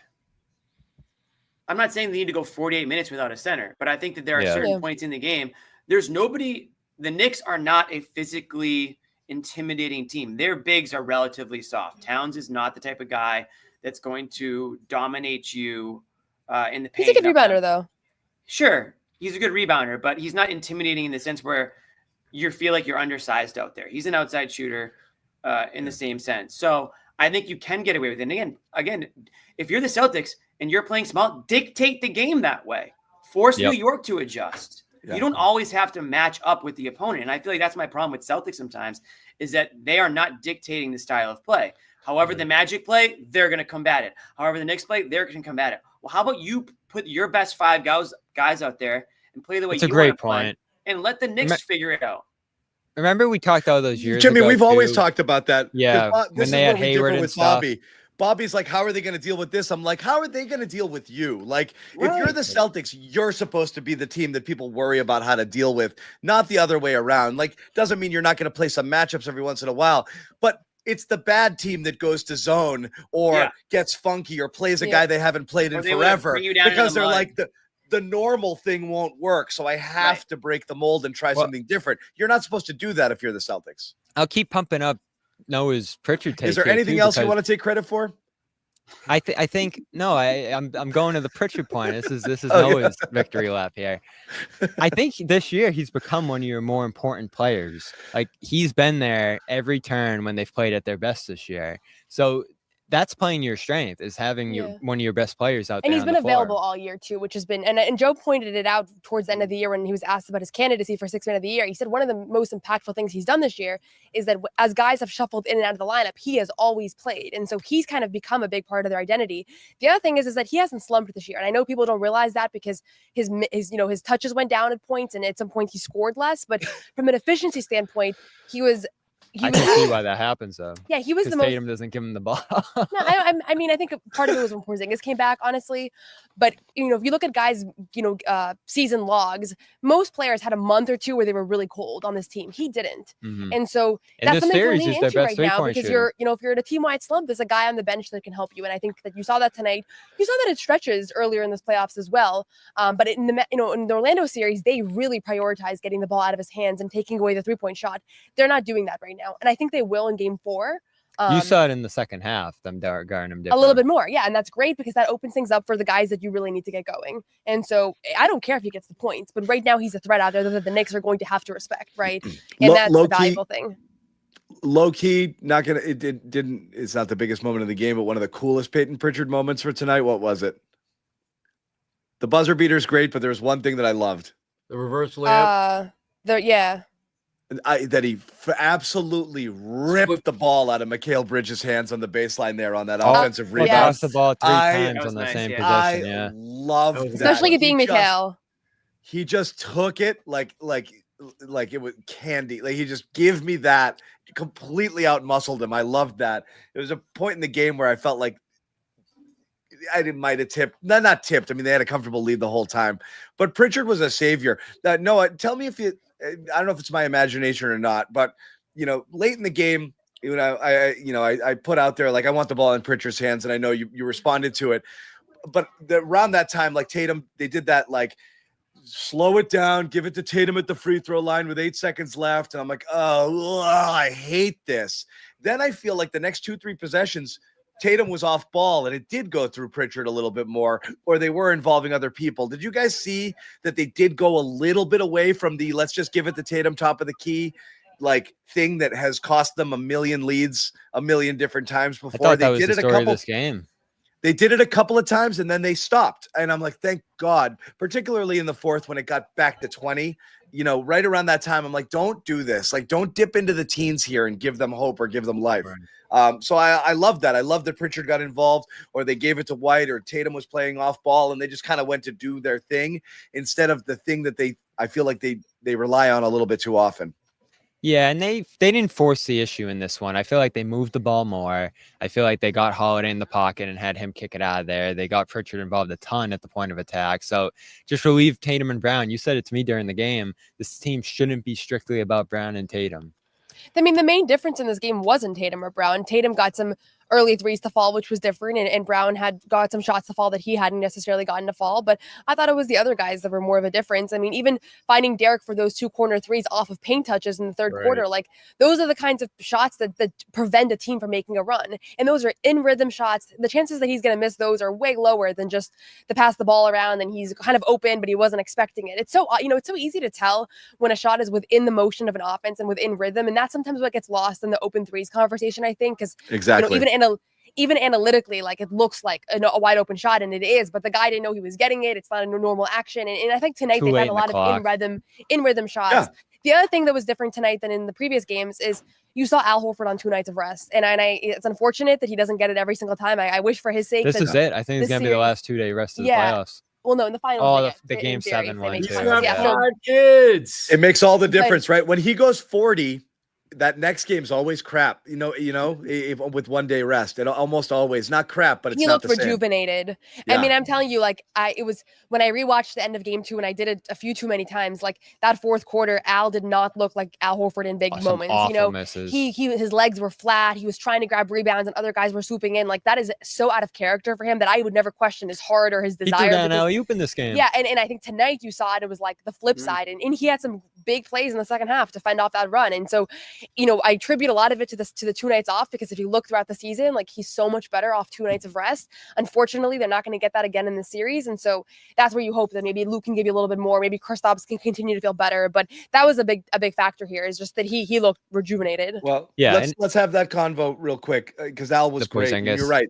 It's All right, one, Al. it's one because of Al, because of Pritchard, because of Holiday's defense, because of White hitting big shots and being generally just in control. And it's not a Tatum and Brown game by any means, though they both acquitted themselves well in certain moments, but they didn't separate themselves here. Total team effort. I think start to finish, the defense, I think, was outstanding throughout. That's the one thing that didn't, with the occasional lapse or two or losing a guy on a cut.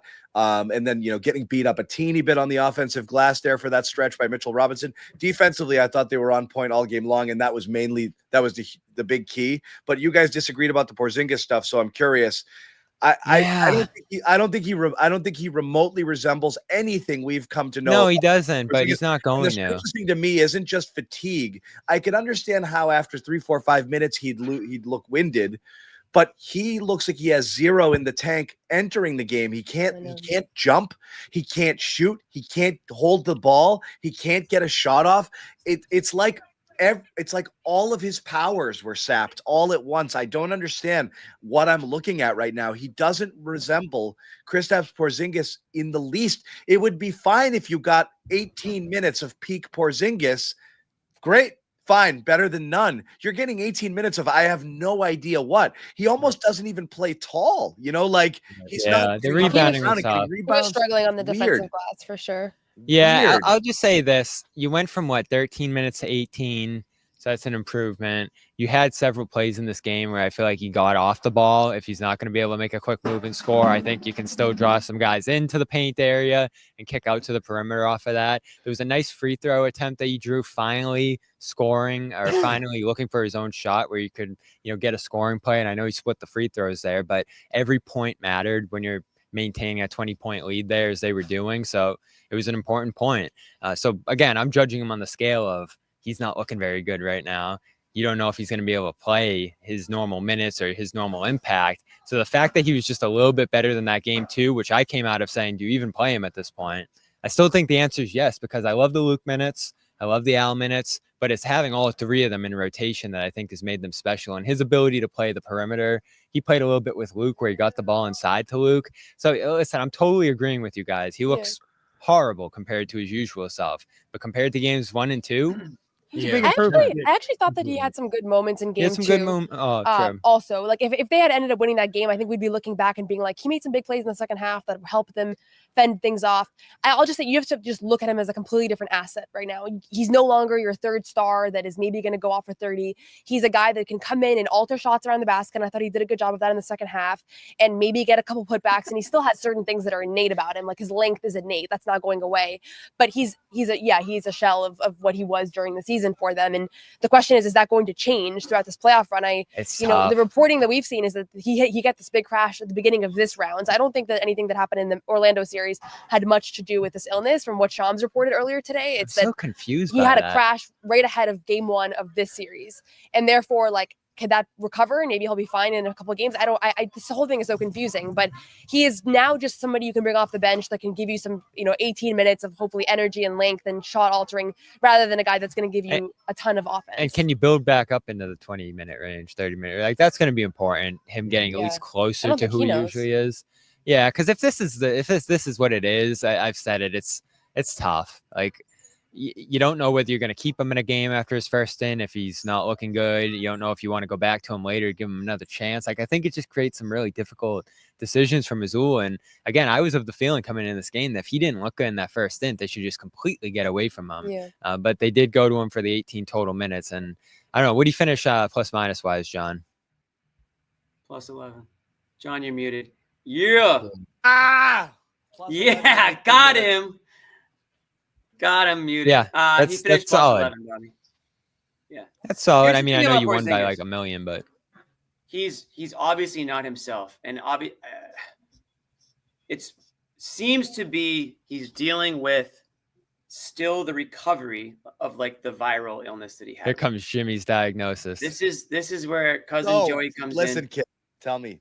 This is where cousin Joey comes in, and he basically tells me that after you go through something like flu-like symptoms, pneumonia, anything like that. Wait a second. There's is this a Chat come up. GPT? This is Chat GP Joey. Joey. Now. This is cousin Joey here. There is a Noah thinks Joey's a real Is person. he not? There's a post-viral thing that some people and athletes will go through, and I think right now that's what Porzingis is dealing with. His energy is zapped. He doesn't have the same lift. Obviously, you It's can see so it in the crazy. game.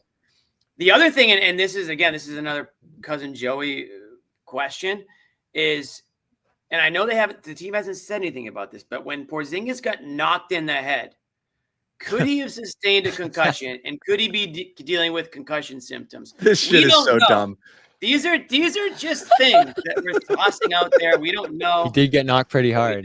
He got knocked pretty hard. A symptom of concussion is lethargic, tiredness. There's a lot of things. Save us, John. Save us. I'm just tossing it out there. Nobody can explain it, so we're just. So you're gonna, Jimmy. That includes no one you. can explain it. So I'm Cousin just Joey's the only one who can. I'm just gonna talk shit. Yeah, I love it. Hey, I'm just. So Jimmy, I can't see you right now. Was this a hard hat win? Oh, brought Bobby it? brought the hard hat to MSG. Oh boy. It Was it a hard hat win? I can't see you. Bobby, the first thing you should know about playoff wins is that every playoff win is a hard hat win. So yes, this is a hard hat Alright. win. Okay. It's a hard hat win. Everybody, that's how the hard hat. You want to try it? I can try that. Yeah, toss it on. Toss it I on. had it Noah. on in the car yesterday on the way here for good vibes. So Looks Can you let better it- over there. Noah, can you let everybody at home watching know that first of all, it adjusts in the back, so you can just crank the knob there. There you go. Tighten it, loosen it up. I can't No. do this one. You don't have to do it now, but just Hard let hat, everybody know that lunch pail, steel toe it's boots. a legitimate hard hat. And when the playoffs It's great. come I've never around, been so comfortable. It's very comfortable. By the way, when I you're can't imagine sitting at home and watching a game without this. Actually, so I started just off go the to show. John cut me off, but when you're in New York Great City, pitch. you better walk around with a hard hat in New York City because everywhere you go, Mhm. there's scaffolding, there's construction, there's potholes, there's the this and bad that. take. I don't Jimmy. know about a Celtics one though. I'll be Well- wearing this at dinner tonight for sure. Pixar didn't happen. It's Pixar funny didn't what Jimmy. It's funny what Jimmy chooses to do with his time when we let him talk on the Senate floor here. You know, Hey, Bobby pulled out It the was hard hat. me. I It didn't, was I didn't me. prompt him to pull out the hard hat. Sorry. someone passed me It was a my hard fault. hat. No, it was just Noah anyway, passed me a it was hard next to hat, my so I had chair, to so I put it didn't need on. to, I thought that Ahmed left it here for Listen, us to wear. Yeah. I love it. Bailey, Well, toss I'd be the bringing link. here, you know? Toss the link in the chat. Noah You know it's there. Noah Yeah, just passed me a hard hat, so I had to put it on. the link is in the chat. If everyone wants to get a hard hat, we got green ones, we got white ones. Get your hard hats for Game 5, folks. What's the special code, Jimmy? 11 more. Thank God it's 11 more. We had the 12 more We were stuck on the 12 promo more there. code for like 2 weeks. There it is, 11 more. 20% off 11 more, kid. hard Um, hats. All right, we're gonna we got to get to a few more super chats here. I know Bobby and Noah's time might be limited here, but there's a lot we haven't gotten to. Jaylen Brown from X3, Jaylen Brown quote: "I always fight to get JT open looks." Discuss. We all I think we all gasped when he toxic said chat. that. This is That was toxic place. that was the Listen, most. they had to wean off the panic from the few days That's so ago. funny. But all of us, as soon as he said that, everyone was like, Like, What? "Okay, what? sure, I guess we'll go with Oh, it." Yeah, Okay, those guys okay. still weren't at their best in this game. Reality. They were not. And we Anyways, went in. I next. did my Yeah, Tatum we can't segment really already, I and don't everyone's even know what we would discuss. everyone's mad at me because Tatum was not great again. But whatever, it is what it is. John Harrop, listen to the game in my food truck. I'm curious Nice. what kind of food that is. LFG, food, that's the team we know. Momentum shift. Tatum will break every Celtics record. Blah blah blah. We Yeah, know. we We know. know. Oh, is he looking up Um, that? Johnson. Yay, Johnson. Johnson Chen, Chen. thank we'll take it. This one gets me, so I'm going to put it up, and I'm going to we'll end on this one. Jason Falk, I saw this one come in earlier from Jason Falconer, longtime listener. Celtics, thank you. We pulled the respirator from my mom. My peace was always with me, my mom, and Celtics. Put her Celtics hat on her bed. Got my Celtics gear on. Thank you, guys. Oh man, John, we're really sorry to hear that. And I did see this pop in, and it means a lot to us that that we can provide any sort of solace in this time. And along with the Celtics, obviously, we're probably more responsible for it than we are. But God bless you, and hang in there from all of us. They got her a win today. Yeah. They got her a win, which is nice. Speaking earlier, we got to the Payton Pritchard stuff, but we didn't get a chance to hear from Payton Pritchard, who spoke in the locker room after the game. Here it is. Basically, it's a one-on-one with Noah. No, it's not. I'm just kidding. No. Trying to, I guess, run the game out time-wise, but also keep the pace up. I mean, you always want to keep it pace. You just want to make smart decisions. Try to limit live ball turnovers. As long as we get good looks, should live be able ball to, turnovers. Percentages will play out the right way. I know we struggled shooting the last 2 games, but we all believe in our Wendy's shooting abilities. But really, it's just controlling the momentum plays, not letting them, hit a 10-point swing, getting a stop when it matters most, stuff like that. Did you talk about that stuff as a team? Like, what did that look like? We got our Wendy right now, Bobby, asking the questions. I mean, obviously, it's kind of stuff we already know, but we went through different things. We watched areas where we could clean up a little bit, but it was really just being more confident and just letting it fly. Don't second guess a good shot. You come off a ball screen that's there, who cares what the outside world is saying? We shoot too many threes. Everybody's all saying that, but if you believe in your shot and you're able to hit it, then take it confidently. So that's really just the biggest thing. What is the challenge of like all of that noise out? I like that. Getting off social media. Don't listen to the TV. Only worry about the people that are in this room. Just the Garden Report. You got to have a small circle. Garden Report, you can listen. People that believe in you, because there's a lot just of people the encouragement I get. like that, but you got to the encouragement I get from the Garden Report nourishes for me. the moment. Just very specific clips from the Garden attitude Report. In this room coming out of game 2 and coming into today.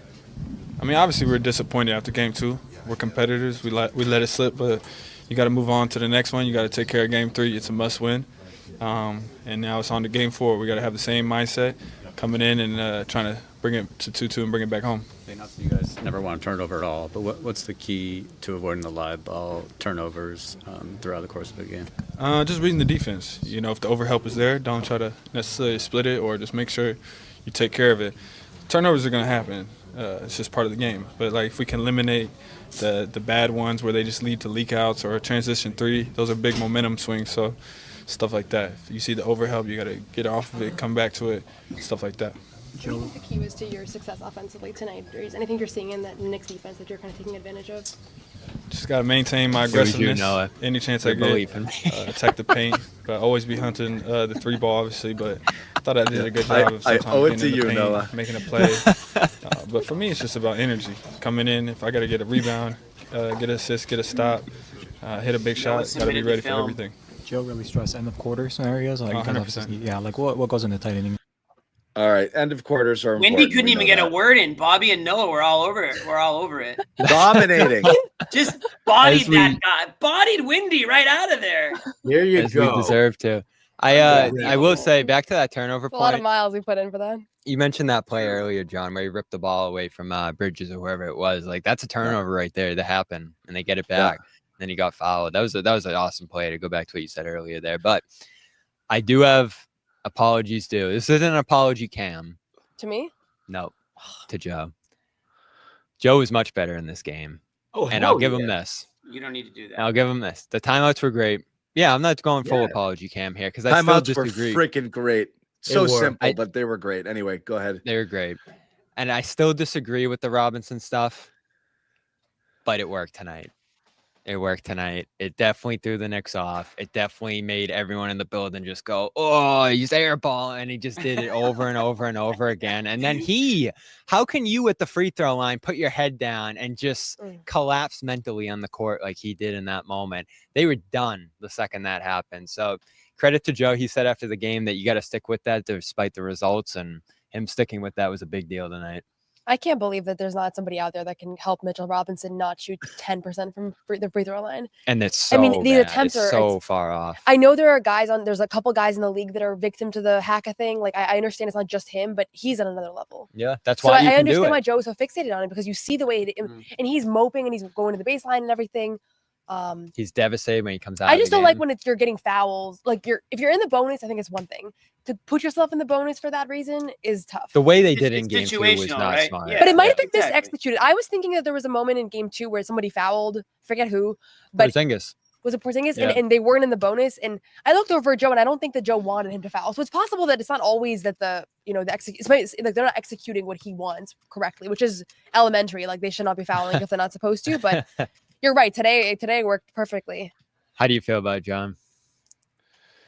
About the hacker Robinson, I'd say at one point they did it up 29, and I'm like, does it I felt that way too, really. Did it have to still happening here? But I actually never hated it as a philosophy. I just didn't understand with the 2 fouls to give, putting them in the penalty there when you knew that they were going to sub him out, to bring in OG, who probably you want on the court less than Robinson. I know Robinson's effective. I thought Joe spun his wheels trying to answer that question, talking about how impactful Robinson had been. I don't believe that they did that to get him off the court there. I just think if you're going to keep him out there, we'll do this. But giving those 2 fouls in that situation, I thought felt odd and tactically just kind of a bit of a misstep. But throughout the game, I don't think it's terrible. It also backfired once because when you saw that KP was terrible and Luke came in there and got a zillion fouls, all of a sudden now you had your bigs in foul trouble in game 1. So there's a couple of instances in each of the first 2 games where it wasn't ideal based on the circumstances, but philosophically, I don't have any problem with them doing it tonight. So it's process over results sort of thing. It doesn't bother me that that's a thing that they're trying to do. I actually think it's a decent strategy. There's just a couple of moments where maybe it didn't call for it and they went to it anyway. Yeah, and that's a plus to lining up Porzingis against him, because if Porzingis isn't going to play 20 plus minutes, he can probably afford to foul a little bit more against them there. So we'll see how that grows. Again, I don't think it's necessary for them to win this series. I think they can play that straight up a little more, especially when they're not in the bonus, like you said, Noah. When they get there, I guess there's no harm if he's going to miss every single one and sending him there. Well, it's definitely not necessary for them to win the series. Like if he was not a bad free throw shooter, it's not like they'd be sitting there being like, we have no pathway That's forward. What to I didn't like them. about it. And I think that's what frustrates fans. Fans are like, we don't need a gimmick to beat the Knicks. Like there's, and so, but Joe's looking at it as like from the analytic perspective of, if you do this over and over and over again, it's going to ultimately benefit us, even if it doesn't in every single moment. It's just when you have 2 fourth quarter collapses in back-to-back games and you're hacking the opposing team is big, that's like not that great. It's a classic thing that would just look worse than it actually feels. That's how I felt about it then too. I didn't feel the wrath man, from he Joe sucks tonight. at the free throw line. That was Joe wasn't in the mood to take victory laps tonight. So. Speaking of Joe, Joe, like I said, Joe definitely when he's feeling maybe I could have done different in a game or 2 or a situation, he definitely kind of changes his tone a tad. And so you're coming off of 2 losses at home where you didn't necessarily drape yourself in glory. So I think he's definitely changed his attitude a little bit in how he's saying. But he did have an all-time Joeism at the podium tonight. So we want to play back Joe Mazzulla dropping another Joe bomb that's going to probably, I think, go down in the annals of the great Joe quotes here. Caught up when your expectations aren't met, and so there's no expectations there. We're on a path of trying to go after greatness, and you don't get to dictate the test that's in front of you. All you get to dictate is how you approach it and how you respond to it. So if you plan on doing this for a long time, trust me, it'll be a lot worse than those last 72 hours, and that's the perspective you have to have. So at the end of the day, we got a test in front of us, and I got a group of guys that I wouldn't want anyone else to be able to go through that. So this is the fun part. You don't get into the journey for it to be easy. So it's been dark, but in a good way.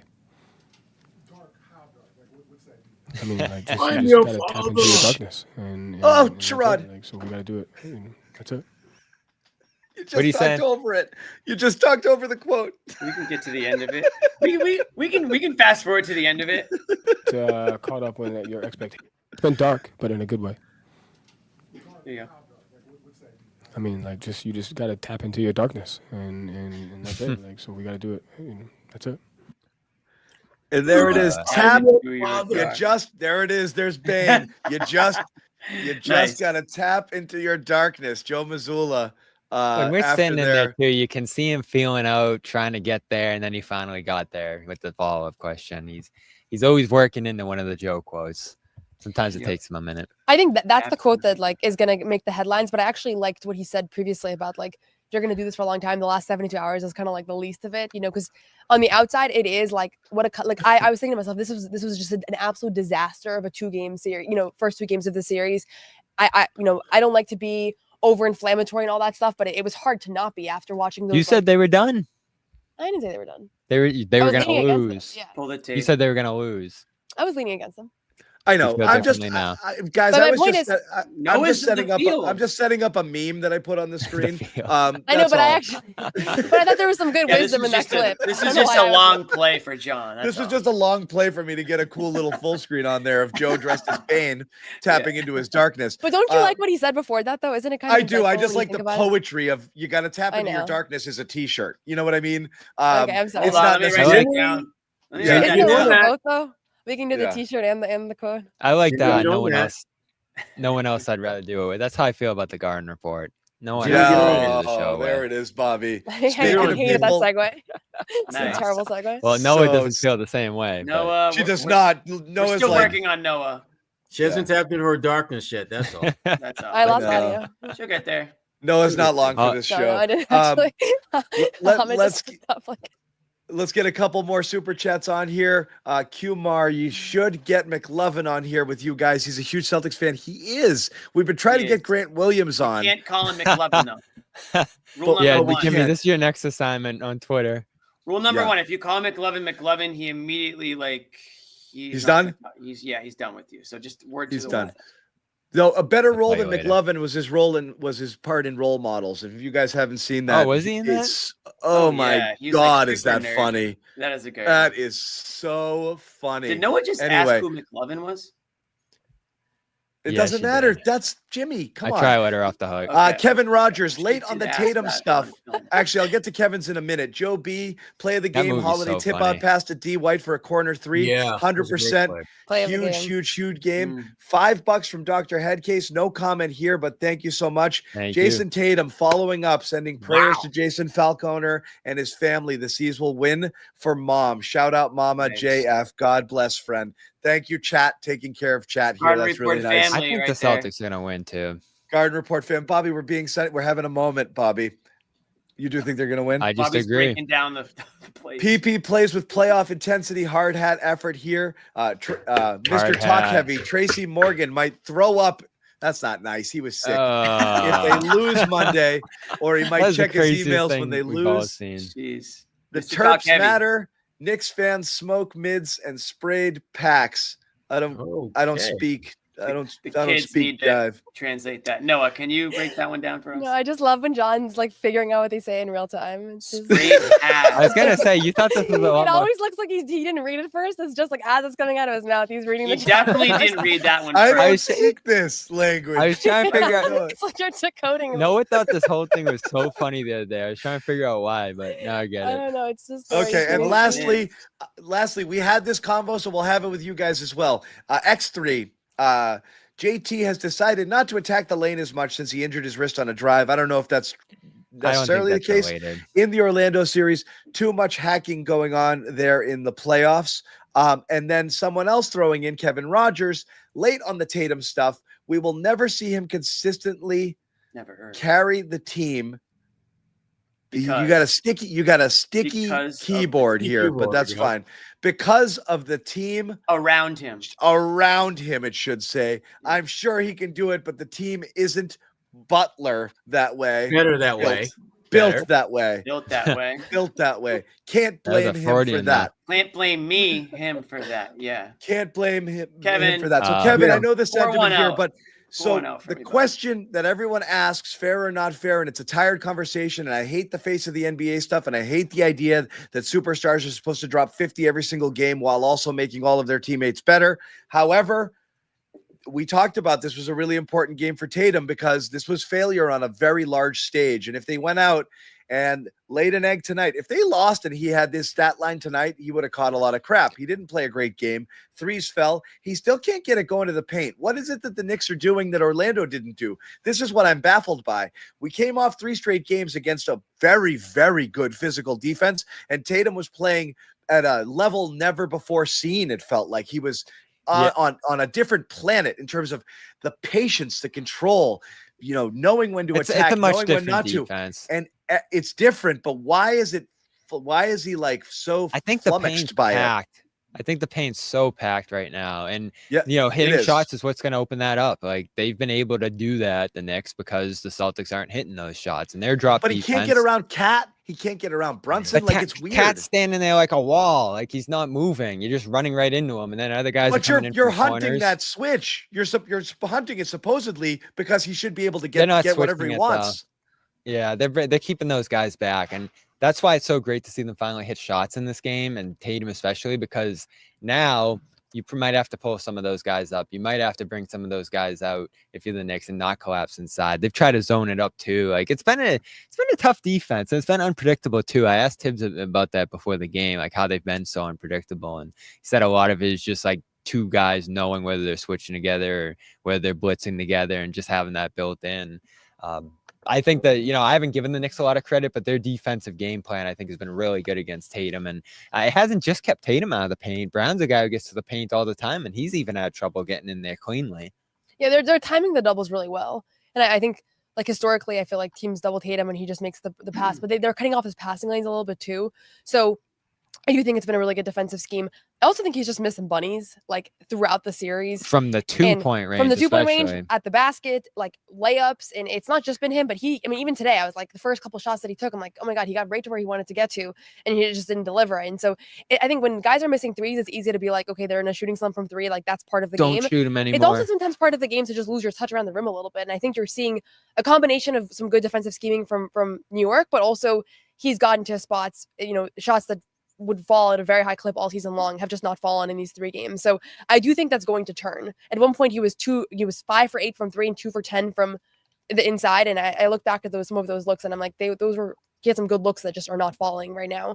So he was lucky. I mean, not lucky, but like, it was good for him that he hit his threes, because it was a tough touch night for him overall.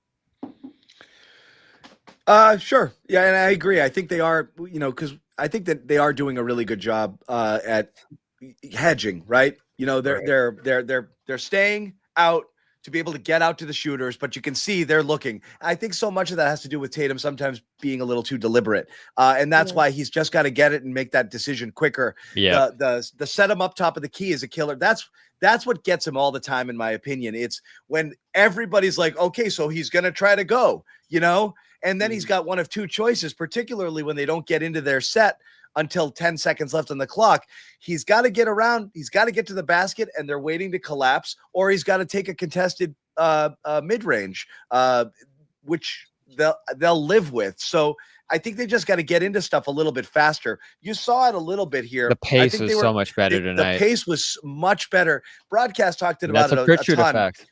Pritchard and White, both when they got it, they would get out and going, but still so many times you see them cross, and then it's like there's 5 Knicks, and there's the 3rd Celtic, and there's the 4th Celtic, and here comes Jayson Tatum finally crossing half court. It happens too often. Pritchard got it over half court, shot right away. White's under the basket, ready to catch the miss, and puts it right up and in. That's stuff I want to see. Like, they didn't do that at all in games 1 and 2. Yeah. But the pace was important, I thought, to keep it going here. Final thoughts here before we wrap it. We're approaching the 2-hour mark, and we want to get you guys out of there because you might be locked in at this point. Yeah. Well, I think there's still a lot of pressure. I mean, it feels good. This was a good win. They responded well. I thought that you saw when the run started. On the Celtics? On the Celtics side. I think there's more pressure on the Knicks. They're blowing. I don't know. It's hard to compare pressures on both sides because there's a million factors at play, but they're going to have to come back in game 4 and do it again, ultimately. And I think what you've seen now is 3 consecutive games. They've had really no problem getting up by double digits against this team. And the one thing that has been consistent, which maybe they haven't gotten the most credit for because it was kind of what went away throughout the collapse, they've been really good defensively in the series. Like, I think what the Celtics have done defensively through 3 games has been really impressive. And they got away from it for 2 very costly stints, but through like the 48 times 3 minutes that they've played so far, like it's been overwhelmingly really good. And I thought tonight the defense was awesome, like on top of the offensive flow and everything. Like what they're doing, they're making Jalen Brunson's life difficult. They're making Karl-Anthony Towns' life difficult. Ever since OG Anunoby in game 1 went off, they've kind of taken him out of the equation. So you're going to need to see more of that, but it's still an uphill climb from here. Like they're still trailing in the series, as are the other 2 favorites to win the title, the Cavs and the Thunder. So it's kind of par for the course right now. As always, I feel worse about them when they're back in a good position, tied 2-2, going to the Garden, if that's what it's going to be here. I feel good about Monday. I'm still wary about the injuries and the illness and all that, but to me, the matchup, how things are looking for them, the fact that they've been up 20 in every single game so far, makes me feel really good about them winning this series. I've never really wavered on that. I love this matchup for them, and as the guy who picks sweep, I'm not opposed to saying that they might actually sweep out the whole thing here. But again, oh god, they gotta win at Oh, home. don't. Take it back. Bobby. I just feel really good about this series. Just double down on the sweep. Right. The adjustments that Tibbs will make, I'm curious to see what those will look like, because that's typically how this usually right. He's got to be better. Yeah. And I don't know if he will be or not, because he can only do so much with what he has to work with. And the Celtics have shown, no matter what New York does for the first 2.5, 3 quarters, the Celtics have owned them in this series. The only difference is that the Celtics finished the job tonight versus not in games 1 and 2. So it'll be interesting to see what Tibbs does differently, if anything. Let me ask you guys this at the game. I mean, the Celtics shot 50% from 3 tonight. I don't think you can expect 50%, just like I don't think you can expect 20%. Is it somewhere in the middle, which would theoretically make game 4 maybe a little bit of a more competitive But the Knicks stink. And I wouldn't be shocked if they just shot 50%. I mean, they had back-to-back games where they shot 25%. If the Celtics play defense, part of the adjustments, though? Celtics play defense, I don't think they can lose. Right now for the series, they've made 45 threes out of 145. Is that right? Or 100 out of 140. They were at 100. They made 40 tonight. Yeah. They were 20 for 40 tonight after being 25 for 100 out in of the first 2 140. games. Right. Yeah. So there's still not it's not like there's, tonight wasn't enough to I think there's still some water finding its course here. Like they're due for some more makes, but the shot quality was different today. And I don't know if there's analytics that are going to capture that, but in some of the early ones were tough. But like I said, the shot quality was good before too. They were open shots, but they were not all in rhythm. Like they had a much better offensive rhythm in this game. Yeah, I agree with that. Yeah, so that's the thing. Like if they keep playing with the rhythm they did today and the pace, I think the shots are going to continue falling. Yeah, and if they shoot 40%, Jimmy, maybe they're up 25. And if they shoot 35%, maybe they're up 20 or 15. If Porzingis finds a little bit of an offensive rhythm too, like that gives them a little bit. I mean, they were up 20 in games, so they shot 25% from 3. So they are finding other ways. The offensive rebounding has been an absolutely dominant stat for them in this series. They're turning the Knicks over at times. They're doing other things, and the free throws, they're getting the Knicks to the line a ton, but they're getting there too at timely moments, and they're just keeping things. Not Brunson though. They've kept pretty good. It's the Robinson thing that keeps throwing off the number, but I think they've done a good job with that generally. So again, I think outside of the shooting in this series, which was a disaster going into this game, they were in a good place everywhere else. So that needs to stay up above 30. Like they can't shoot 29 again like they were before, 25. But I think if you're in like the 35-40 range, you're still in a good place to maintain the lead. You just got to start to sprinkle in scoring there. I kept saying to you throughout that fourth quarter, like just score a little bit. Even that one Porzingis free throw, that's important. Like don't go 14 straight shots without putting any points on the board when you're up 20 and you're in a good spot. Yeah, that's definitely what you don't want to do. Come on, Jimmy. Come on, Jimmy, say it. Get in there. You know what you're saying. I just say the line, Jimmy. I'm not saying the line because I was listening the whole time, but I just threw it to them prior to that.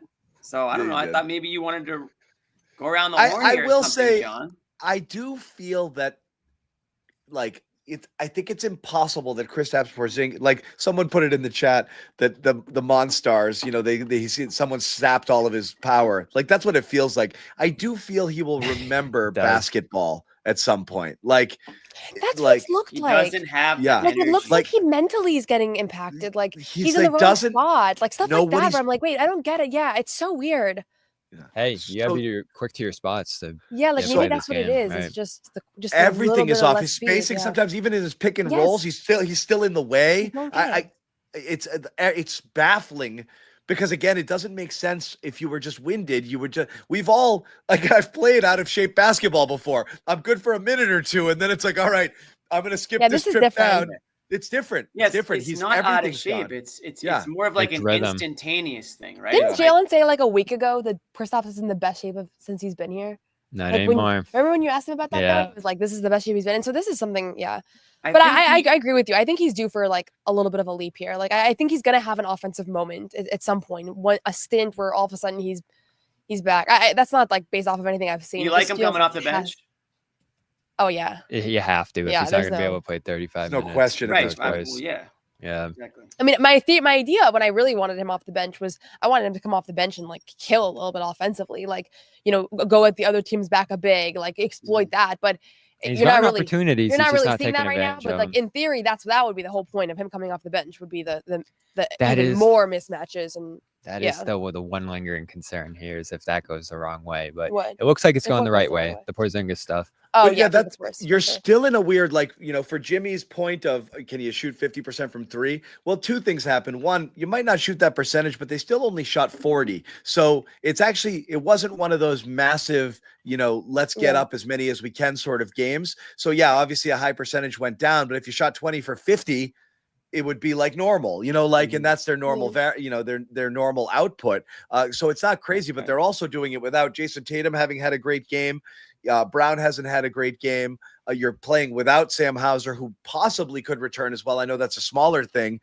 And Porzingis at 0, like flat dead 0. So there's definitely things that could tip back for the Celtics too that we haven't seen. And again, you're talking about 20-point leads in 2 games and getting up to 30 today. Again, it is, as Noah said earlier, and we said before the thing started, like, as much as everyone's going to feel good that they got this one and you're back in the series, there's no way you're not going to go to bed tonight thinking like, God damn, how did they lose those first 2 or both of them? And that's going to eat you up. The margin for error is next to 0 there. Before we wrap, quick shout out again to everybody out there who watched and donated and all of those things. Shout out to our sponsor again, Prize Picks, #1 fantasy sports app in all of North America. Download that Prize Picks app. Put in that promo code. You see it on the screen, CLNS. New users, you play 5, you get 50 instantly in your account when you sign up today. Once again, download the app, promo code CLNS. New users play 5, get 50 into your account. Thanks again, chat. Prayers up to Jayson and his family there as well. All of you again who, as we said, watched the entire show and have been with us. We will be back on Monday. Bobby and Noah will have more coverage from New York. Check out Noah's pod. You got Boston here on CLNS Media Network as well. Boom. Nice. Good night of coverage. Or afternoon. It's bad for the mics, guys. Easy on the mics, guys. Oh, sorry. Last time I dodged it and I got heat for it, so. Yeah, she was thinking about the mic. Bobby's a big mic bump guy. Yeah. Check out Sherrod and Gary. Sherrod and Gary have been dropping fire on their pod too with Kwani Big 3. Make sure you check that out as well. And we will see you guys. Fire, nice. Yeah, it's been great. Great show. And Gary tweeted. It was great. Yes. Great. Where are you guys going tonight in New York Gary City? Washburn tweeted the show for the first time. Oh, that's awesome. My tears. G-dub. Yeah, Jimmy, I'm looking for the next best pizza. What type of ethnic food? John's on Bleecker, right? I'll text you, John. I actually do need a recommendation. The Fort Greek started Charles, the last just time go was get out the of this steak. world. Go get the burger. I got a couple. Day. I'm way more Brooklyn than Manhattan these days, sadly. So it's odd we got that the subway. Yeah, so I've spent a lot more time there. But anyway, if you're going to Brooklyn and you want pizza, you got to go to Lucali. Everybody in the world knows you go to Lucali, but you won't get in. But you can drop my name at the door. Drop the name Dan. The name Dan Friedman at the door, and you might get into Lucali. Okay. There's gonna be 500 people to drop the name Dan. You might